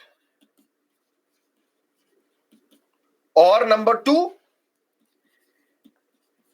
if the Election Commission of India certifies that no elections can be held. If one of these two conditions are satisfied, then this president's rule can be extended for another 6 months, then another 6 months, then another 6 months, then another 6 months. That means for total of 2 years. Plus 1 year originally, which means the maximum constitutional validity of president's rule is 3 years. If president's rule is imposed today, then within 60 days, both Lok Sabha and Rajya Sabha will have to pass a resolution by simple majority of the members present and voting. If it is approved by both houses of the parliament, president's rule continues for 6 months. Can it be extended further? Yes. Get the approval of the parliament again by simple majority. President's rule can be extended for 6 more months. That means total for 1 year. Can this president's rule in a state be extended beyond 1 year? Yes. But only and only if one of these two conditions are satisfied. If either national emergency is in place in the entire state or any part of that state, then president's rule will continue.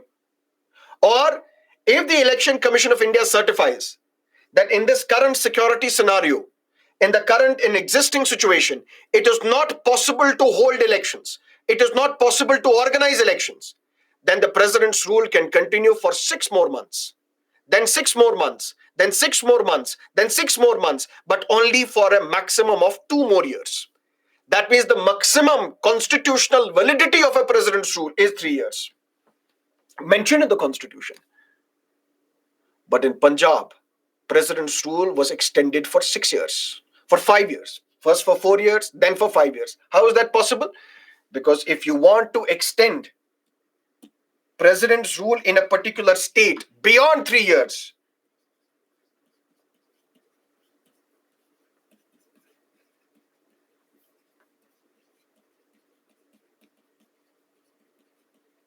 then constitutional amendment is required.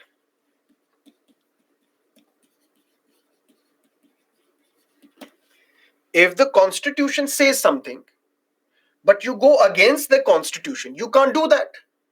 The only way you can do that is change the constitution.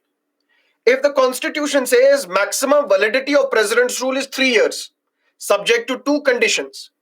If you want to go beyond 3 years, then you have to change the constitution. And for Punjab, constitution was changed. 3 years for Punjab means 4 years.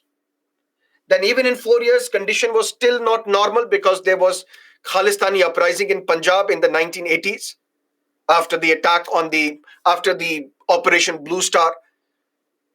Then even in 4 years, situation did not materialize, situation did not become normal, it was not possible for election commission to organize elections. Then president's rule was extended beyond 4 years, for 5 years. But constitution was amended. For Punjab, 3 years, if it is the limit, means 5 years.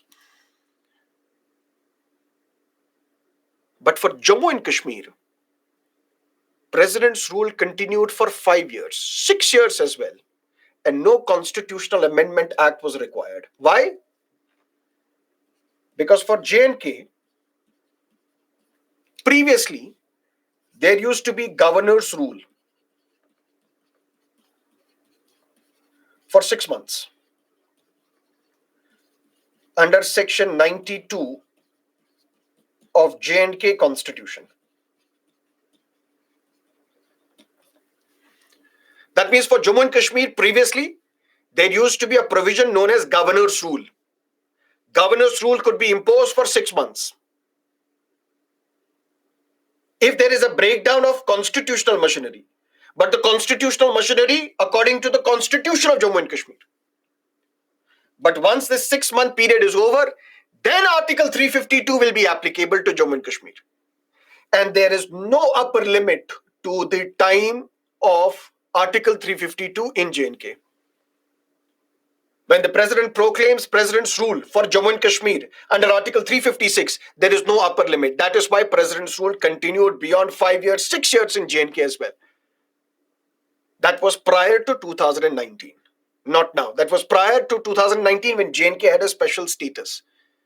That is why I told you previously that if it was viewed as the special status for Jammu and Kashmir, in fact, it was the special status for Delhi. It was the special status for the central government. Because to amend any provision of the constitution for a state, you need constitutional amendment. But for J&K, you just needed a presidential order. To extend president's rule beyond 3 years, for Punjab, you had to amend the constitution twice. But for J&K, you can do that only by a presidential order. But be that as it may, at any point in time, this president's rule can also be revoked. This is where your Lakshmikant needs to be corrected. It can be revoked at any time by the president only on the advice of cabinet. There is a table in Lakshmikant book where national emergency and president's rule is compared. And under national emergency, it is said that national emergency can be revoked by the president only on the advice of the cabinet. But president's rule can be revoked by the president at any time. Not correct. President's rule is imposed by the president on the advice of the cabinet. President's rule can be revoked by the president only at the advice of the cabinet, not on her own. There is no discretion when it comes to president's rule for the president of India. Can be revoked if either or both houses do not approve president's rule. Can be revoked on the directions of the court. If the High Court or a Supreme Court says that this president's rule was not needed, it was illegally, arbitrarily applied, president's rule can be revoked. Clear? So what is president's rule basically? If the president is satisfied on the report of the governor or even otherwise that there is a breakdown of constitutional machinery, president's rule can be proclaimed. Once president's rule is proclaimed, it has to be approved by both houses of the parliament within 60 days by simple majority. Once it is approved, it continues for 6 months. Then can be extended further beyond 6 months for 6 more months, but on the approval of the parliament. Can it be extended beyond 1 year? Yes, but every time you have to extend it only 6 months. 6 months, then 6 months, then 6 months, then 6 months. That means total 2 years, provided one of the two conditions are satisfied. Either national emergency is in place, is in operation, or the Election Commission of India certifies that under the current scenario, we cannot hold elections. It is not possible to hold elections. But 3 years is the maximum constitutional validity of a president's rule. If you want to extend president's rule beyond 3 years, Parliament needs to amend the constitution. But it can be revoked at any point in time by the president on the advice of the cabinet. It can be revoked if either of the two houses or both houses reject president's rule by simple majority. If the Supreme Court or the High Court declares the imposition of president's rule as unconstitutional, invalid, then president's rule is revoked. And what happens because of this president's rule? There is no impact on fundamental rights. Fundamental rights are not impacted. They are not affected because of president's rule. There is an impact on fundamental rights because of national emergency, but not because of president's rule. In president's rule, what happens? Powers of state executive are given to union executive. Powers of the state legislature are given to union legislature. That means if West Bengal is under president's rule, for West Bengal, they don't share federal relationship with the center. That means there is no dual government, there is no distribution of powers. That means center now runs the state, central executive, union executive runs the state, and central legislature, which is the parliament, makes laws for that state. That is the impact of president's rule. Which means during president's rule, our constitution for that state is converted from a federal polity into a unitary polity. But something happened. What happened? 1977, when Janata Party came to power, Janata Party saw that there are various Congress governments in various states, particularly in North India. What Janata Party cabinet did?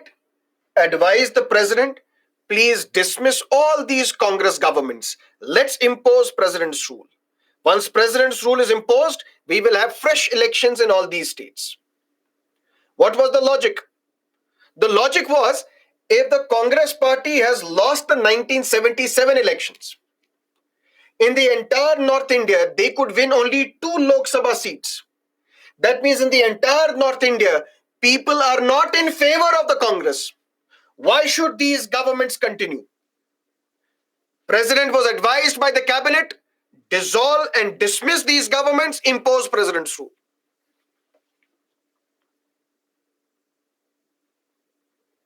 In 1980, Indira Gandhi came back to power. Advised the president, please dismiss all these non-Congress governments in the states, because now since I have won the election, which means people's support is with Congress, what are these non-Congress governments doing? Dismiss all of them, impose president's rule. Something strange happened in the 1990s. First in Karnataka,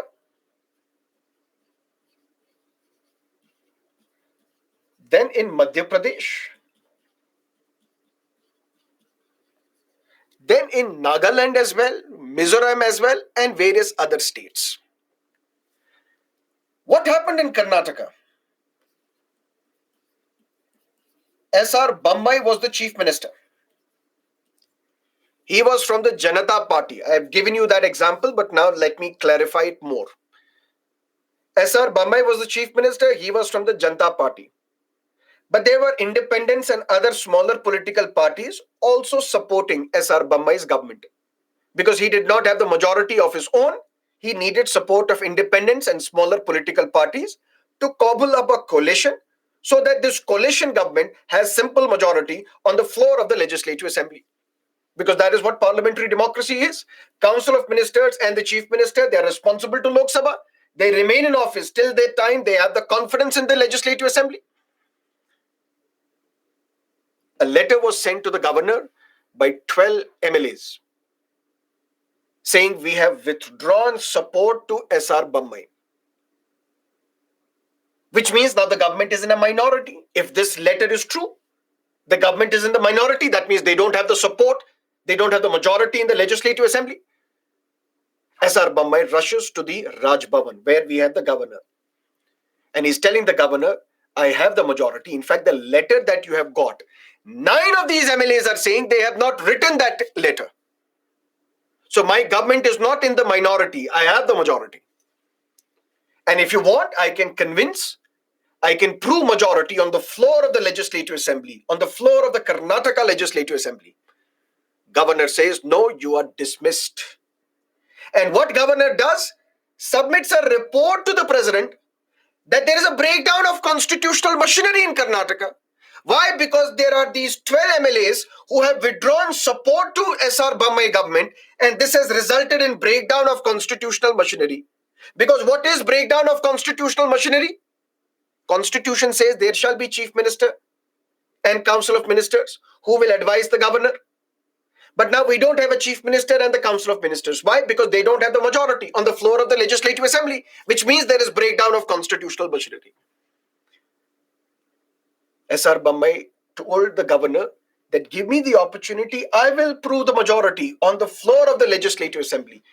Governor says, no, you are dismissed. I have sent a report to the governor, I have sent the report to the president. President, on the advice of the cabinet, has approved president's rule. S.R. Bommai, you are dismissed. And S.R. Bommai approached the Supreme Court. And this case came to be known as S.R. Bommai versus Union of India, 1994. If Keshavananda Bharati judgment has saved India's democracy, if 44th Constitutional Amendment Act 1978 has prevented the misuse and abuse of Article 352, it is this S.R. Bommai judgment of 1994 which has prevented the misuse, overuse, hyperuse, abuse of Article 356. Now, a constitution bench of the Supreme Court has to decide, how do we prevent the misuse of Article 356? Is the dismissal of S.R. Bommai correct or incorrect? Constitutional, unconstitutional, legal or illegal? Something happened in Madhya Pradesh as well.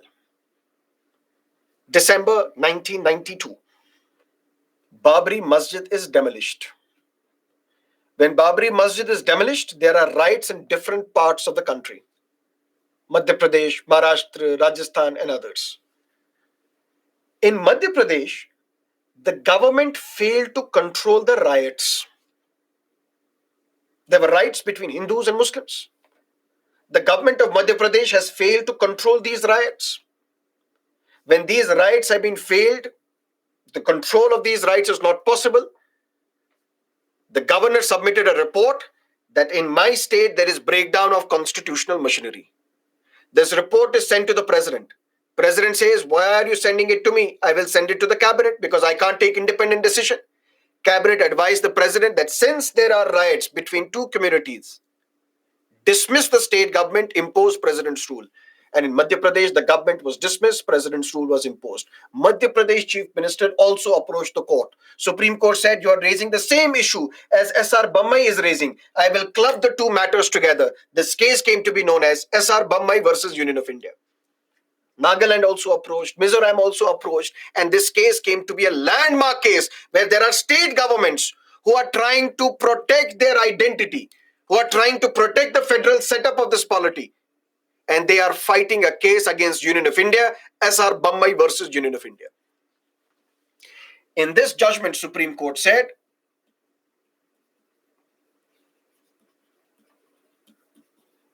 federalism is part of the basic structure of the Constitution.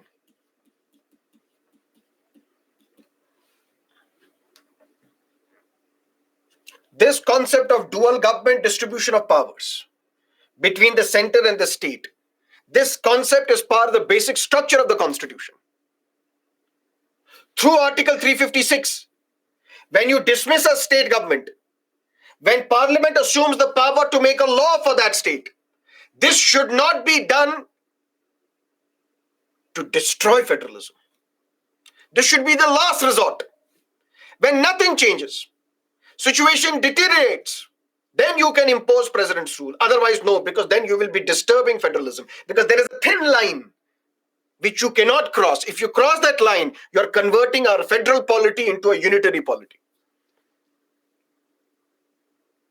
The Supreme Court said, number 2,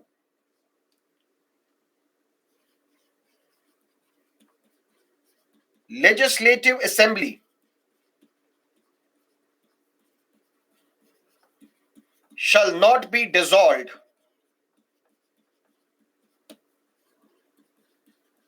unless both houses of the Parliament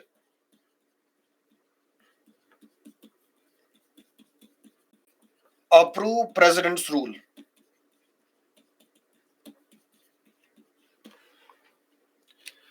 For example, this is your house. The government says that this house has been illegally constructed. We have to demolish it. Whether this is illegal or not, that is for the court to decide. If the court says, yes, this is illegal, then the government can destroy it, demolish it. But what if the government demolishes this house and you approach the court? Now the court will say this house should not have been demolished, but it has already been demolished. That means now I have to construct the house again. Right or wrong? When president's rule was imposed by the president, what was the logic? Why we say it was misused? Because when in 1977, elections were held and Janata Party won the majority of the seats, they thought that if elections are held in these states as well, when legislative assembly elections is held in these states, there the people are against the Congress. So if election is conducted, we will win. Janata Party will win. So what they did, they imposed president's rule. Even without waiting for the parliamentary approval, the legislative assembly was dissolved. When legislative assembly is dissolved, now there is no other option but to organize elections. So when elections will be organized, Janata Party will sweep that election. Same was done by Indira Gandhi. If in 1980 I have won the election, what are these non-Congress governments doing? Because in these states, I have won the majority of seats in Lok Sabha. But my government, my political party is not in power in these states because legislative assembly elections was held previously. Advise the president, dismiss the chief minister, council of ministers, impose president's rule and dissolve legislative assembly. When legislative assembly is dissolved, what is the only option? Hold fresh elections. And in these fresh elections, I will win. The Supreme Court said you can't do that.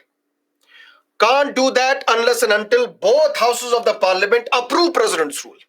Only after that you can dissolve the legislative assembly. And if you do it now, without getting approval of both houses of the parliament, we have the power to revive back that dissolved legislative assembly. That's the power of judicial review.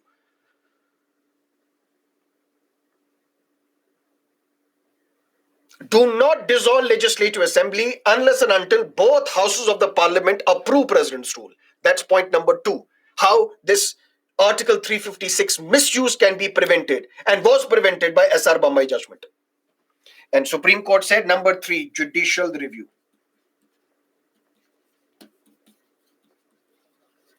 Every action of president's rule, we will review and we will see whether it was done rightly or wrongly. If it was done wrongly, we will revoke president's rule. If it was done rightly, then you're right. When judiciary said this, that judicial review will happen for every action of president's rule, the Attorney General was smiling. The court asked, why are you smiling? Attorney General said, my lord, you cannot do judicial review here. Said, why? Why can't we do that? Because there is a limitation. Said, what is the limitation? My lord, look at Article 74, Clause 2. What is Article 74, Clause 2?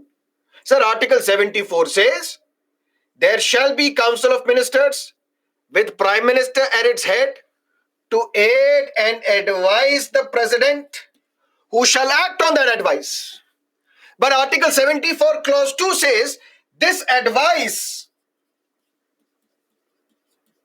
shall not be inquired into any court of law.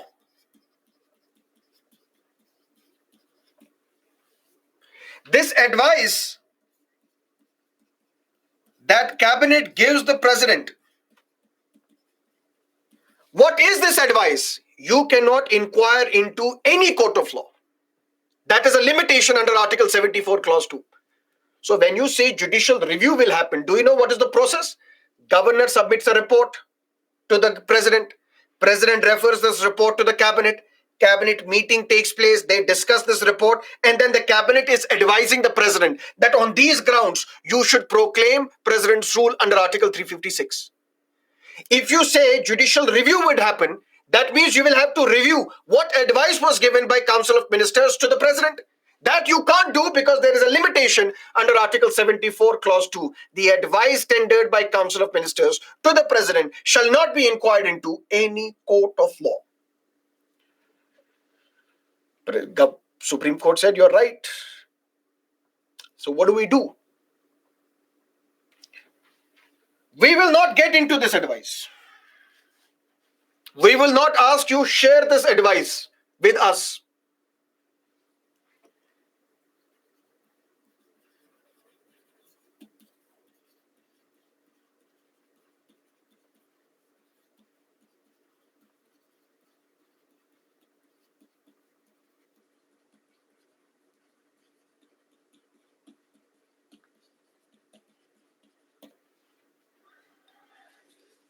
Attorney General said, sir, sometimes even the governor's report is not required. Even without the report of the governor, the president can proclaim president's rule. If the president is satisfied on the basis of the report or even otherwise that there is breakdown of constitutional machinery, sometimes there is no governor's report as well. And whatever advice we give the president, you cannot inquire into that because that is a limitation under Article 74, Clause 2. Supreme Court said, you're right. Don't show us the advice, what you gave the president. We don't need to look into that. But there should be some material document on the basis of which you gave that advice to the president. Sir, what are you saying? You can't give advice to the president out of thin air. There has to be some document. There has to be some material. There has to be some proof on the basis of which you claim that there is breakdown of constitutional machinery. And that is when you advise the president, please impose president's rule. Show us that material document. Show us that material document on the basis of which you gave the advice to the president to proclaim president's rule. Give us that material so that we can satisfy ourselves whether this was done rightly or wrongly. That is judicial review. And this was brilliantly employed by the Supreme Court in the Arunachal Pradesh case, 2016. Arunachal Pradesh was a beautiful example. 2014 elections were held, Lok Sabha elections were held, BJP emerged as the winner and formed the government at the center. In Arunachal Pradesh, it was Congress which emerged as the winner. But the central government will not tolerate a political party from the opposition to form the government in a state. One by one, some members of the Congress are now moving to the BJP. Chief Minister is there, and the cousin of the Chief Minister is also the Speaker. Both belong to the Congress. These rebel MLAs who rebelled against the Congress, they were now supported by the BJP, and they wanted to remove the Speaker. When they wanted to remove the Speaker, Speaker is not calling the session. Speaker is not organizing the session. And when they had to remove him, instead they met at a hotel. And they said this hotel is the Legislative Assembly. And in that hotel they passed a resolution removing the Speaker. How's that possible? The legislature of a state will meet at such location as the governor decides. When these rebel MLAs supported by the BJP, when they went to attend Legislative Assembly was closed. Who will summon Legislative Assembly? Governor. Governor and BJP, they're close to each other because governor is appointed by the BJP. This governor said, let's meet at a hotel. This hotel will be converted into a Legislative Assembly. These rebel MLAs, supported by the BJP, they met at this hotel, passed a resolution removing the Speaker. Said even this is not helping. Governor submitted a report to the president, dismissed the state government because there is breakdown of constitutional machinery.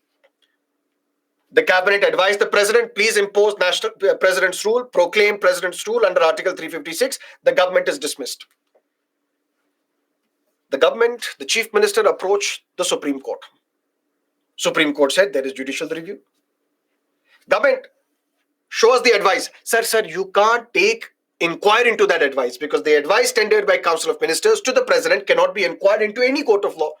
Sir, that I know, but show me the governor's report.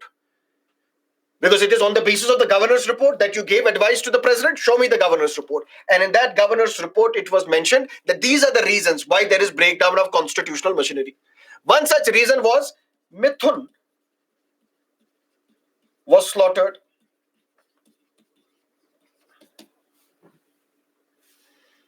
Not Mithun Chakraborty. Mithun is a state animal in Arunachal Pradesh, like a buffalo. Mithun was slaughtered outside the Legislative Assembly of Arunachal Pradesh. This is one reason why there is breakdown of constitutional machinery. Supreme Court said, what rubbish? An animal is slaughtered outside the legislature and you say this is breakdown of constitutional machinery? No. President's rule is wrongly imposed in Arunachal Pradesh. The chief minister who was dismissed, you are again the chief minister. Supreme Court said in S.R. Bommai case that there is a difference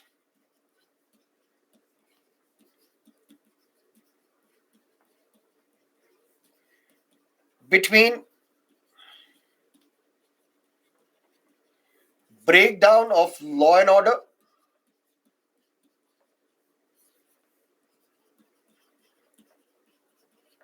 and breakdown of constitutional machinery.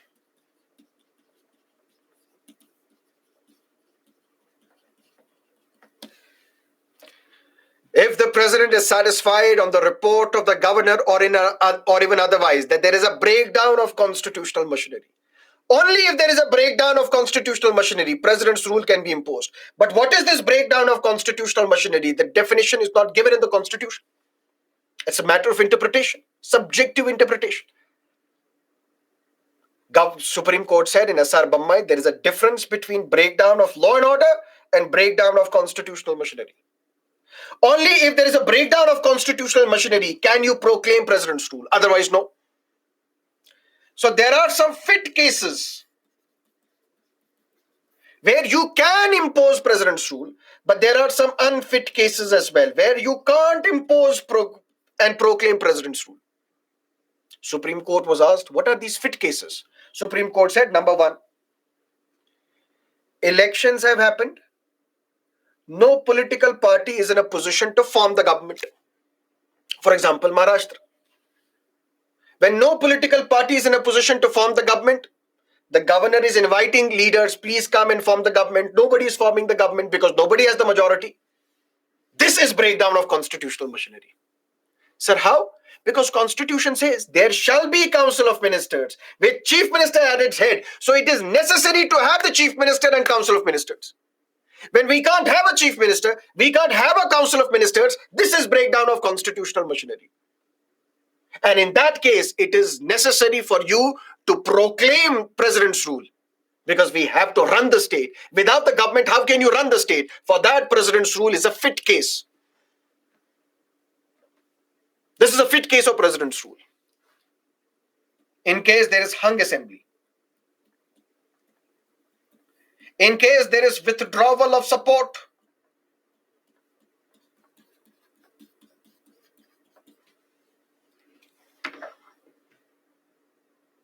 BJP, PDP came together to form the government in Jammu and Kashmir. After a couple of years, BJP withdrew support to the PDP government. When you withdrew support to the PDP government and no other political party is coming forward to form the government, this is a fit case of president's rule because there is breakdown of constitutional machinery. Third, governor has to order floor test. Governor cannot assume loss of majority. Karnataka governor, come here. What are you doing? Sir, there is breakdown of constitutional machinery because the S.R. Bommai, he lost majority. Who are you to assume loss of majority?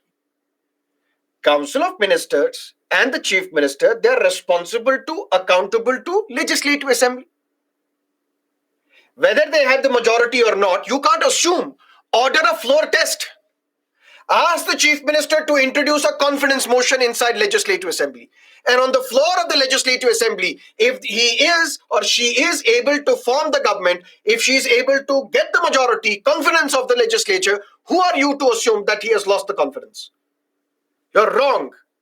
SR Bommai was wrongly dismissed. President's rule was wrongly imposed in Karnataka. Suddenly, Madhya Pradesh governor, Madhya Pradesh government, former chief minister is happy. Sir, me too. My government was also wrongly dismissed. Same case, sir. SR Bommai case. Same, exact, ditto. Come here. What happened in your state? Sir, breakdown of law and order. There were riots between Hindus and Muslims after the demolition of Babri Masjid. There were riots. We could not control it. That is my problem, yes, but it's a breakdown of law and order. You're saying there is a difference between breakdown of law and order, breakdown of constitutional machinery. In my state, there was breakdown of law and order. Please restore me as well. Said, no, in your case, you were rightly dismissed. Sir, why? Because secularism is part of the basic structure of the constitution. And if secularism is violated in a state, that is not the breakdown of law and order. That's the breakdown of constitutional machinery. You were rightly dismissed. Go.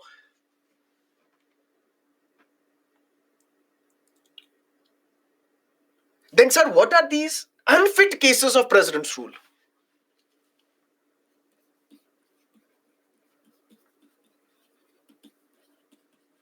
Corruption allegations against ministers. It used to happen prior to SR Bommai judgment. There are 20 ministers in the state government.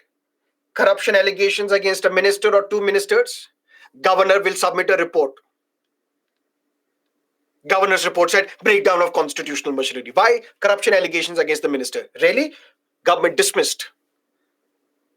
This is not breakdown of constitutional machinery. Mere corruption allegations against a minister, or even if they are involved, you can dismiss a minister, but you can't dismiss the entire government. You are taking federalism for a toss. This is not the fit case. This is an unfit case of president's rule. Sir, what are the other unfit cases?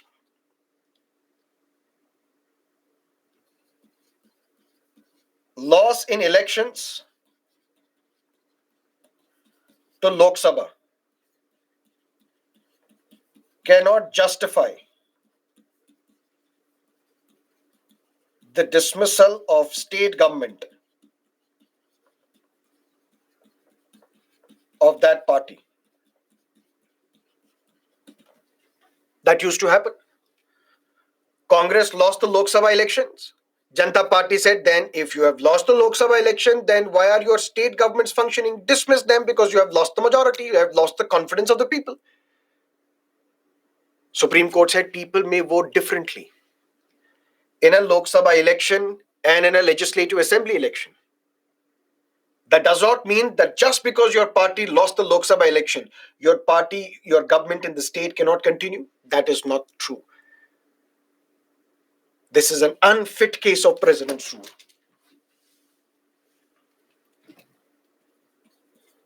Government failing to implement election manifesto.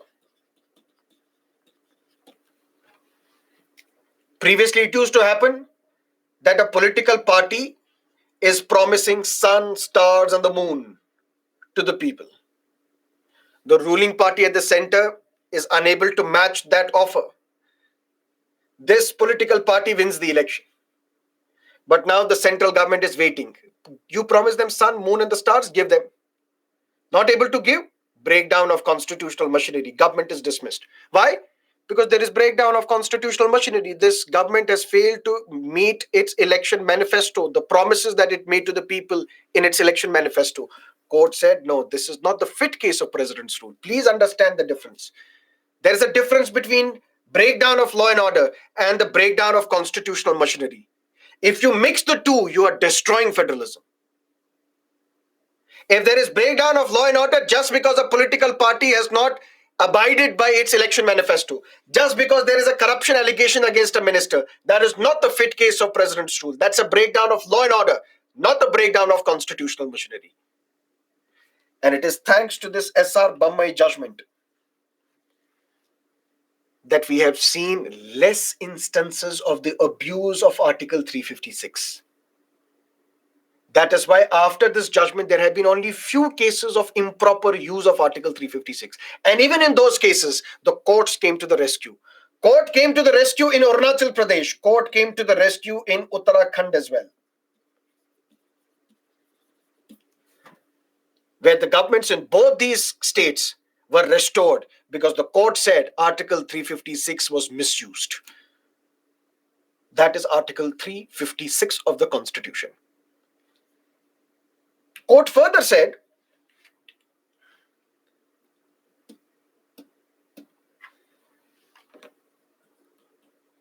that there is something called Article 365 of the Constitution. What is Article 365? Under which directives by the center are sent to the states. And the sanction behind these directives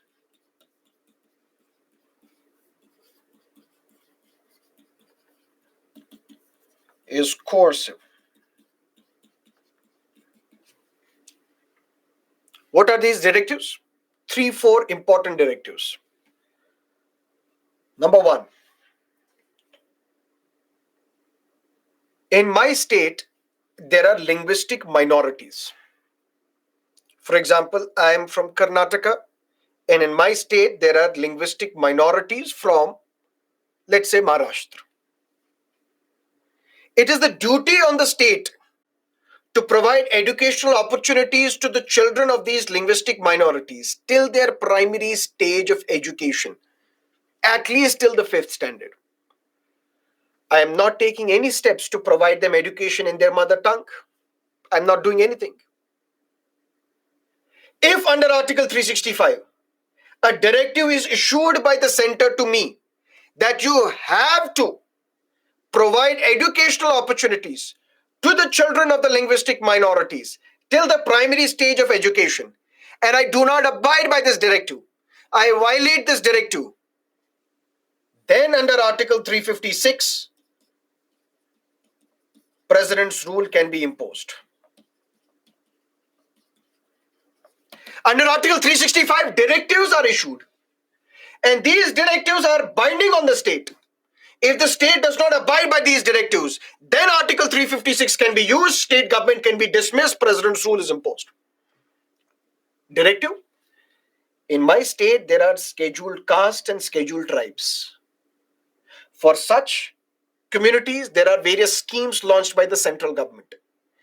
If I, as the state government, do not implement these central schemes, which are meant for the scheduled castes and scheduled tribes, what will happen? The central government will issue a directive to me under Article 365. Please abide by this directive. Please implement the schemes, the central schemes that we have tailor-made for SCs and STs. If I do not abide by that directive, then Article 356 can be used to dismiss me. In my state, there are means of national importance. There are roads, highways, national highways, for example, the railways, for example. What if there is a protest, massive protest? People are demanding reservation. People are demanding something else. And these protests, they have blocked the highway. They have blocked the railway as well. Railways come under center.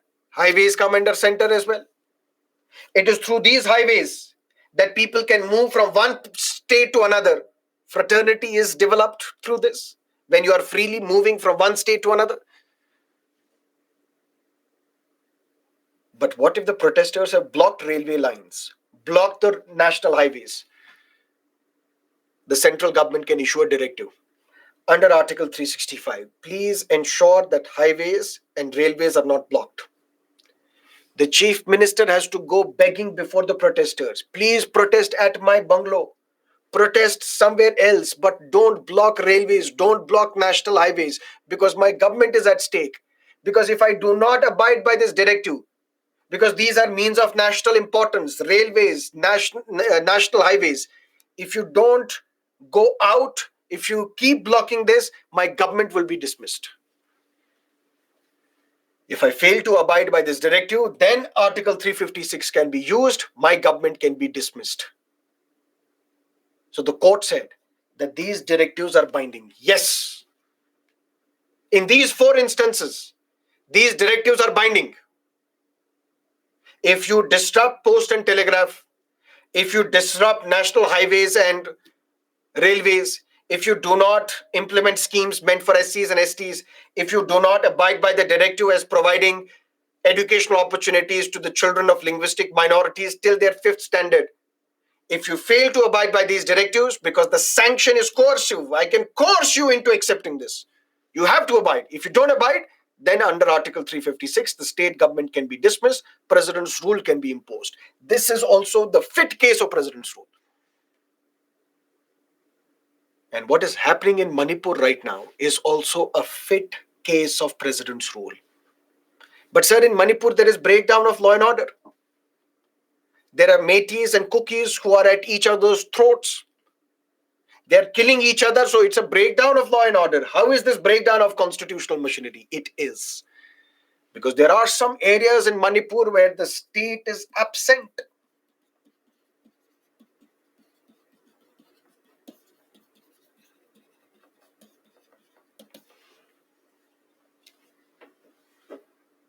What do we mean by the state is absent? There are areas where the writ of the state does not extend. So what does that mean? There are areas where the state cannot send its police to these areas because they are controlled by the cookies.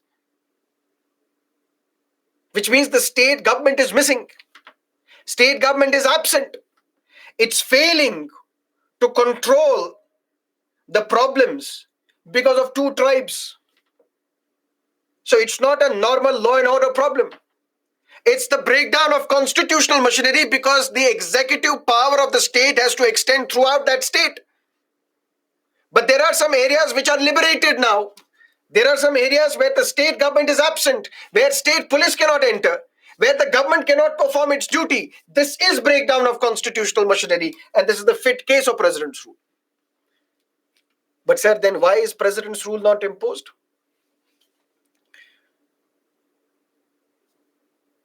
Ask the government. Since Mr. N. Biren Singh, who is from the BJP, is the chief minister of Manipur, if it was from the Congress, by now the government would have been dismissed a year ago. But since the ruling party at the center and the state are the same, that is why we can say president's rule was not imposed, despite the fact that this is a fit case of president's rule.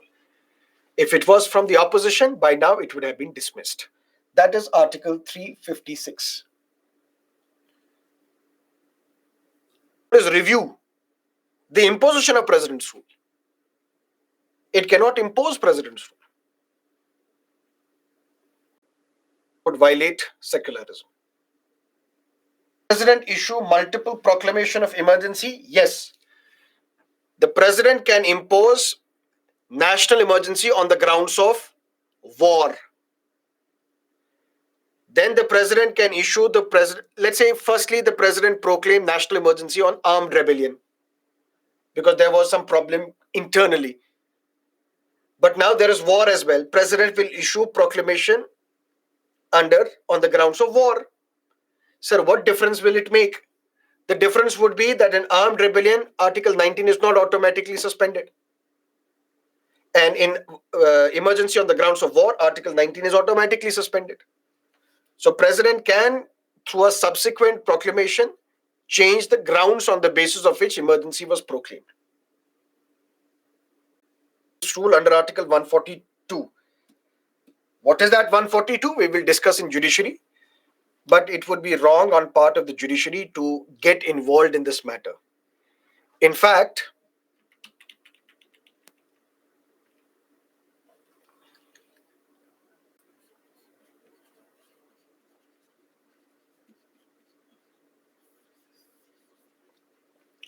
Andhra Pradesh High Court was heavily criticized by the people, by the experts, by the Supreme Court itself for getting involved in this matter.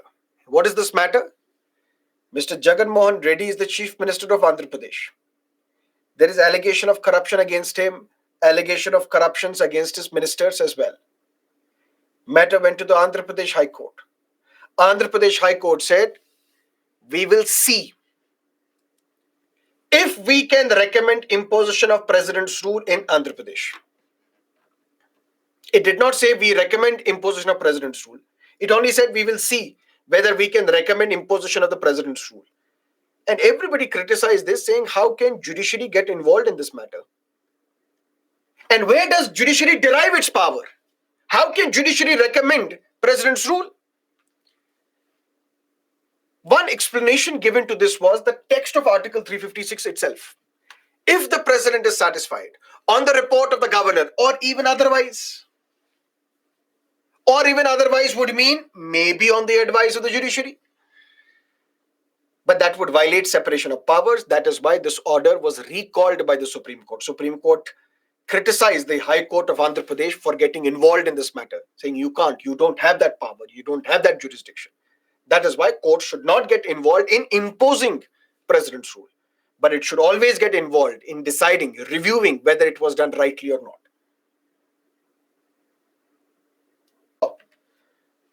President will just have to issue an order, notification on the advice of the Prime Minister and Cabinet declaring war on a country. For that, there is no law required.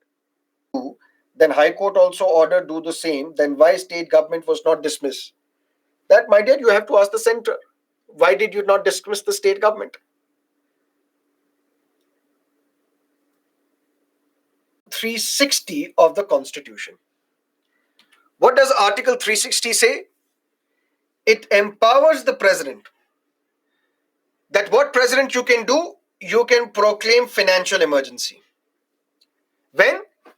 If the financial stability or the credit is under threat.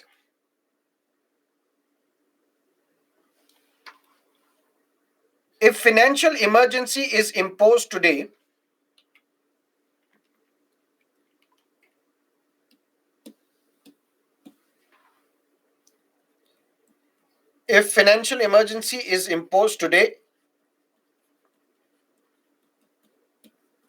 by the President on the advice of the Cabinet, because there is no discretionary power of the President.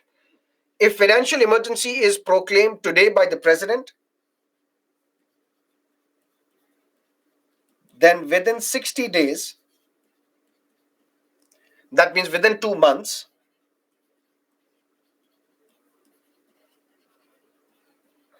both houses of the Parliament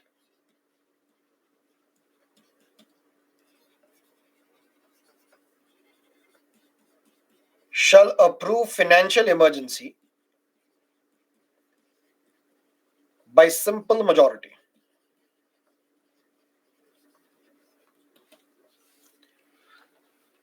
Once approved,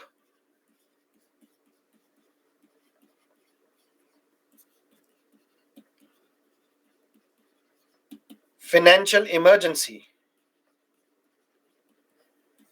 continues unless revoked by President.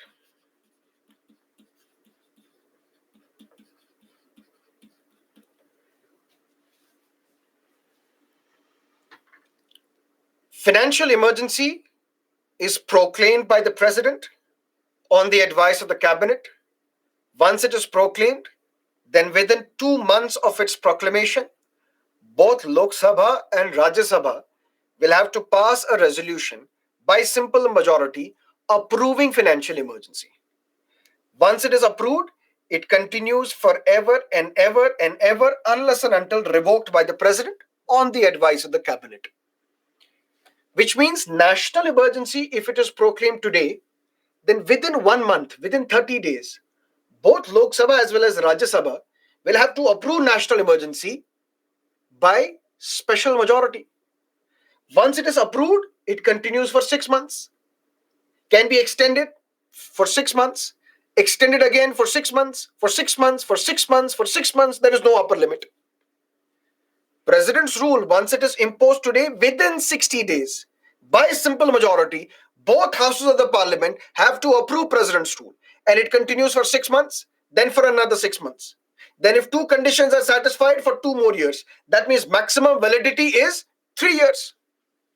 But financial emergency, once it is proclaimed today, both houses of the parliament, once they approve this financial emergency by simple majority, then it continues unless and until it is revoked by the president, which means there is no upper limit. Until date, financial emergency has never been imposed. And hopefully, it should never be imposed in India ever. Because it can be imposed only when the financial system or the stability or the credit of India is under threat. Maybe we have no money to pay salaries, maybe we have no money to buy crude oil, maybe we have no money to provide subsidies to the people. When the financial stability or the credit, the money supply in this country is under threatened, then president can proclaim financial emergency. What happens during financial emergency? The executive authority of the union shall extend to the giving of directions to any state to observe canons of financial propriety. What is that, canons of financial propriety? For example, in 2008, there was the global economic crisis because of the fall of the Lehman Brothers in US, because of AIG crisis. So much. There was a lot of crisis in 2008, which you would discuss obviously in your economics lectures. Basis that, some directives were issued by the central government to its own ministers, not to the states because there is no financial emergency, to its own members. Ministers were told you should not be now staying at the five-star hotels. You should now travel in the economy class and not travel in the business class or the first class. One journalist, Kanchan Gupta, tweeted Shashi Tharoor, who was then the minister, tell us, minister, next time you travel to Kerala, will it be a cattle class? Cattle class was the derogatory term used for economy class. Kanchan Gupta said, absolute. Mr. Shashi Tharoor replied, absolutely, in cattle class, out of solidarity with all the holy cows. Shashi Tharoor had to resign basis this tweet. But that is not our intention to discuss. What is to be discussed is, number one, financial emergency has never been imposed. Not even in 1991, when there was BOP crisis because of Gulf War.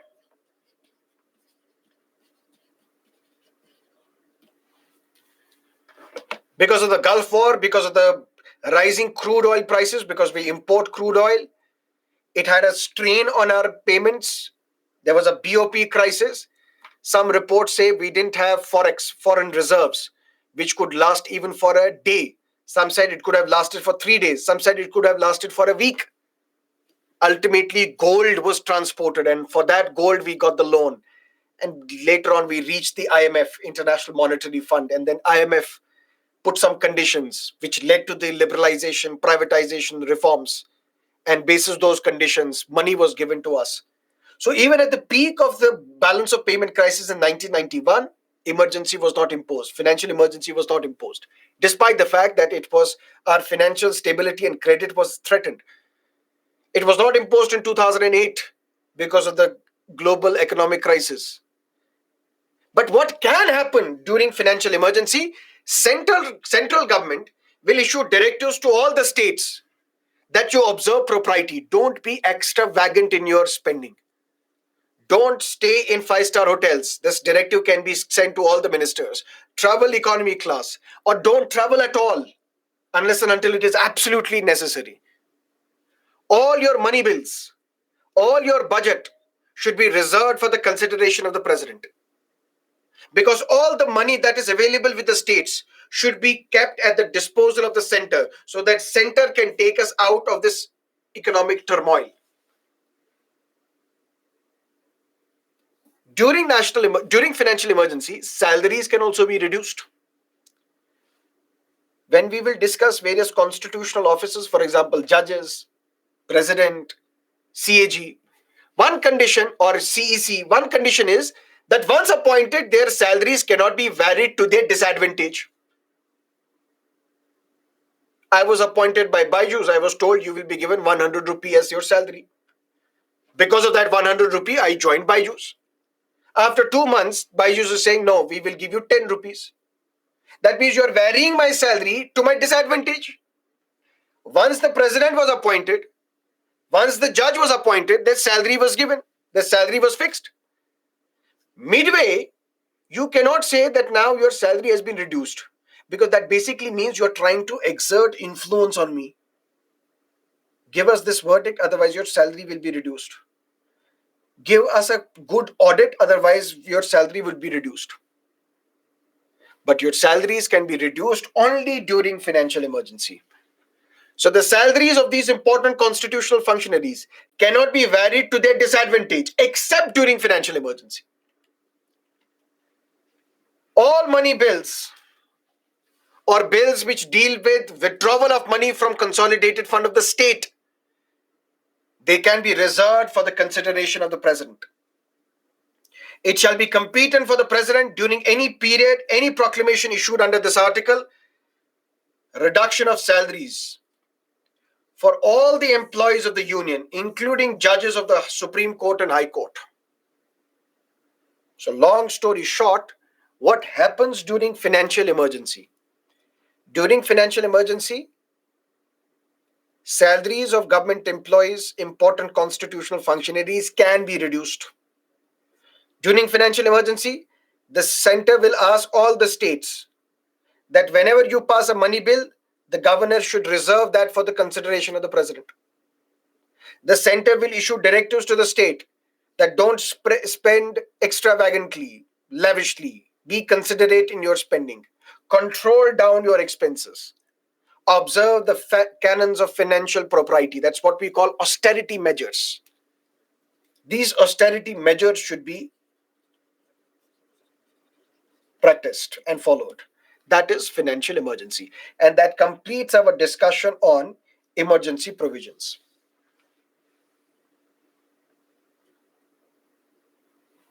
Sir, is this true that during financial emergency, salaries of the judges are not deducted? Salaries, including the judges of the Supreme Court and High Court, they can be reduced. Sir, is there reapproval required for prolongation of financial emergency? No. Once financial emergency is imposed, it is approved by both houses by simple majority within 60 days. It continues unless revoked by the president.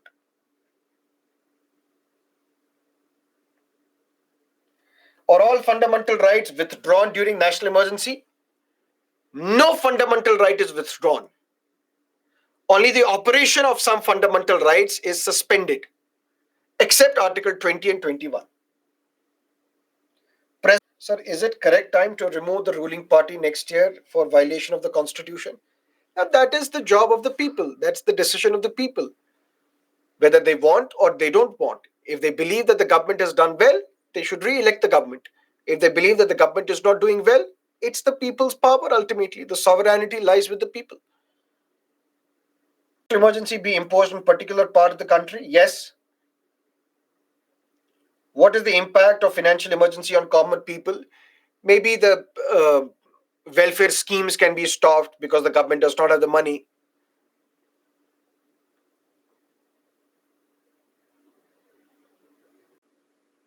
In Uttar Pradesh should be more than 8 times, but I don't remember the exact number. Both houses have to approve emergency separately.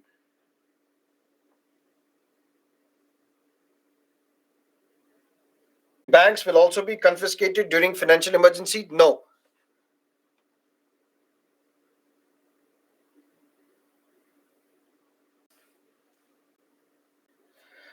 It's not a legal document after all. No action can be taken against you. See only how many times has it been imposed. It has never been imposed. Disappear. These are the things that we will implement. That was banned in India. That's it. How is that breakdown of constitutional machinery? In Article 1, schedules are explanatory memorandum of an article. If an article requires more explanation, instead of adding the explanation in the article itself, which would make that article bulky, we add the explanation towards the end of the Constitution by adding a schedule. Clear? Initially, which means in 1950, when the Constitution was enacted, we had 8 schedules.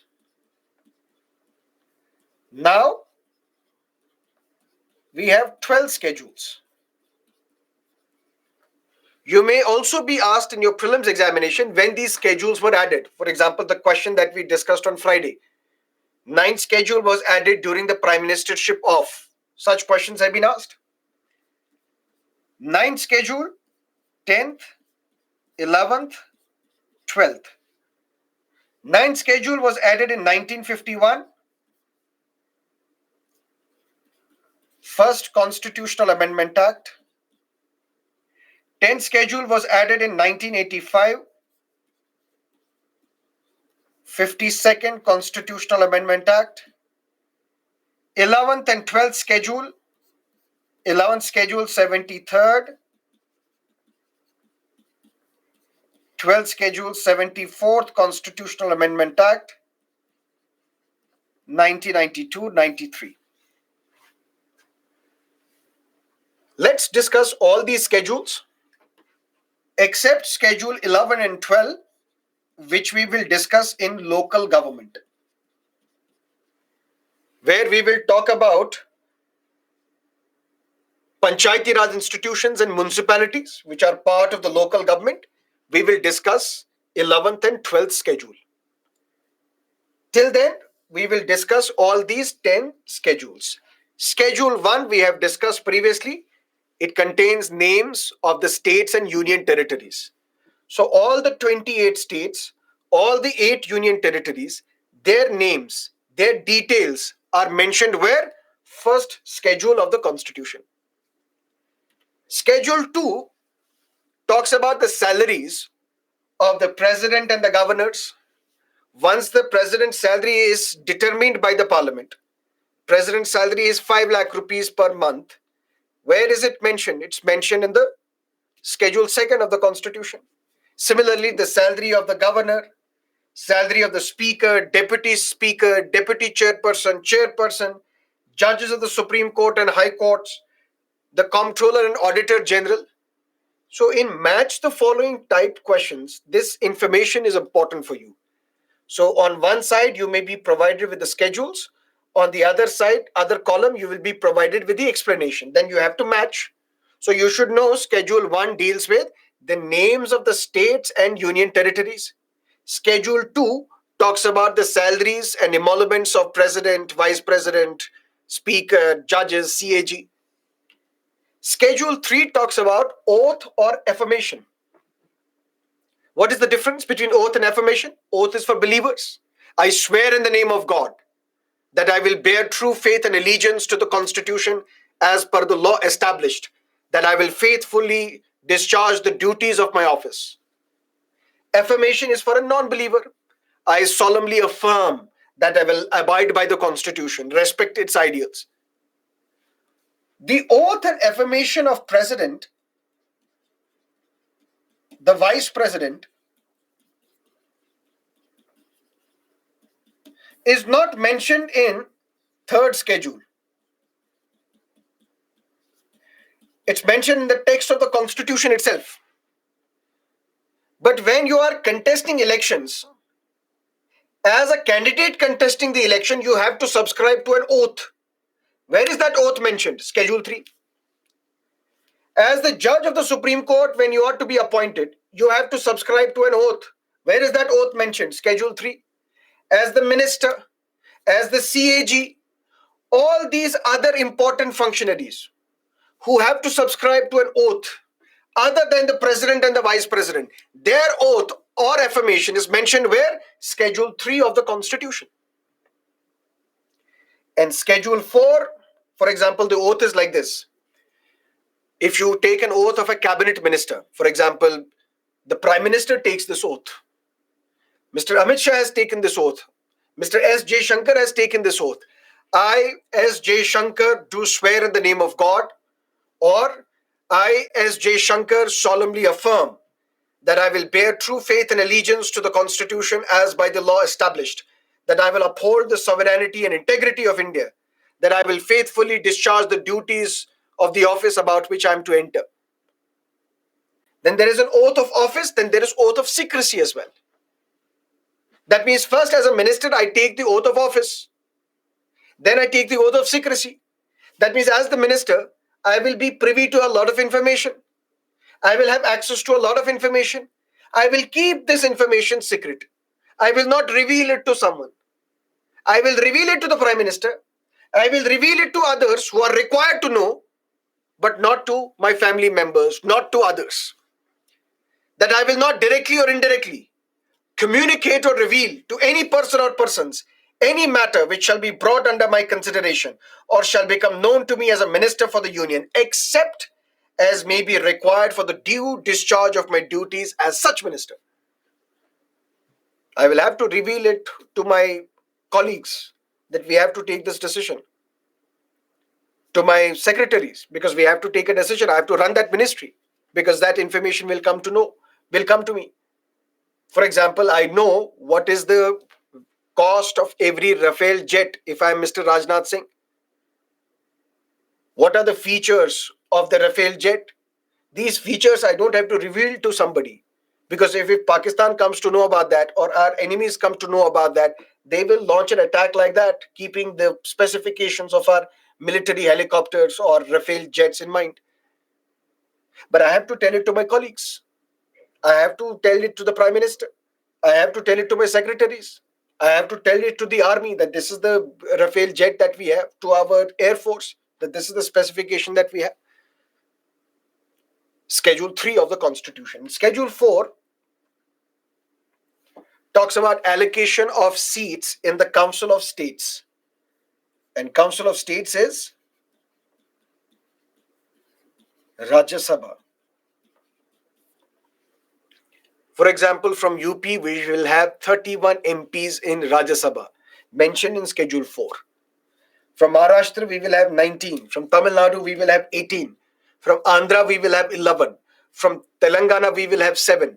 All these seats are mentioned where? In Schedule 4 of the Constitution. And tomorrow when we meet at 6 o'clock in the morning, we will discuss Schedule 5, which deals with the administration of tribal areas other than Assam, Meghalaya, Mizoram, and Tripura. Then we will discuss Schedule 6, then Schedule 7, then Schedule 8, then Schedule 9, then Schedule 10. And once that is over, then we will look at center-state relations tomorrow. So see you tomorrow, 6 o'clock in the morning.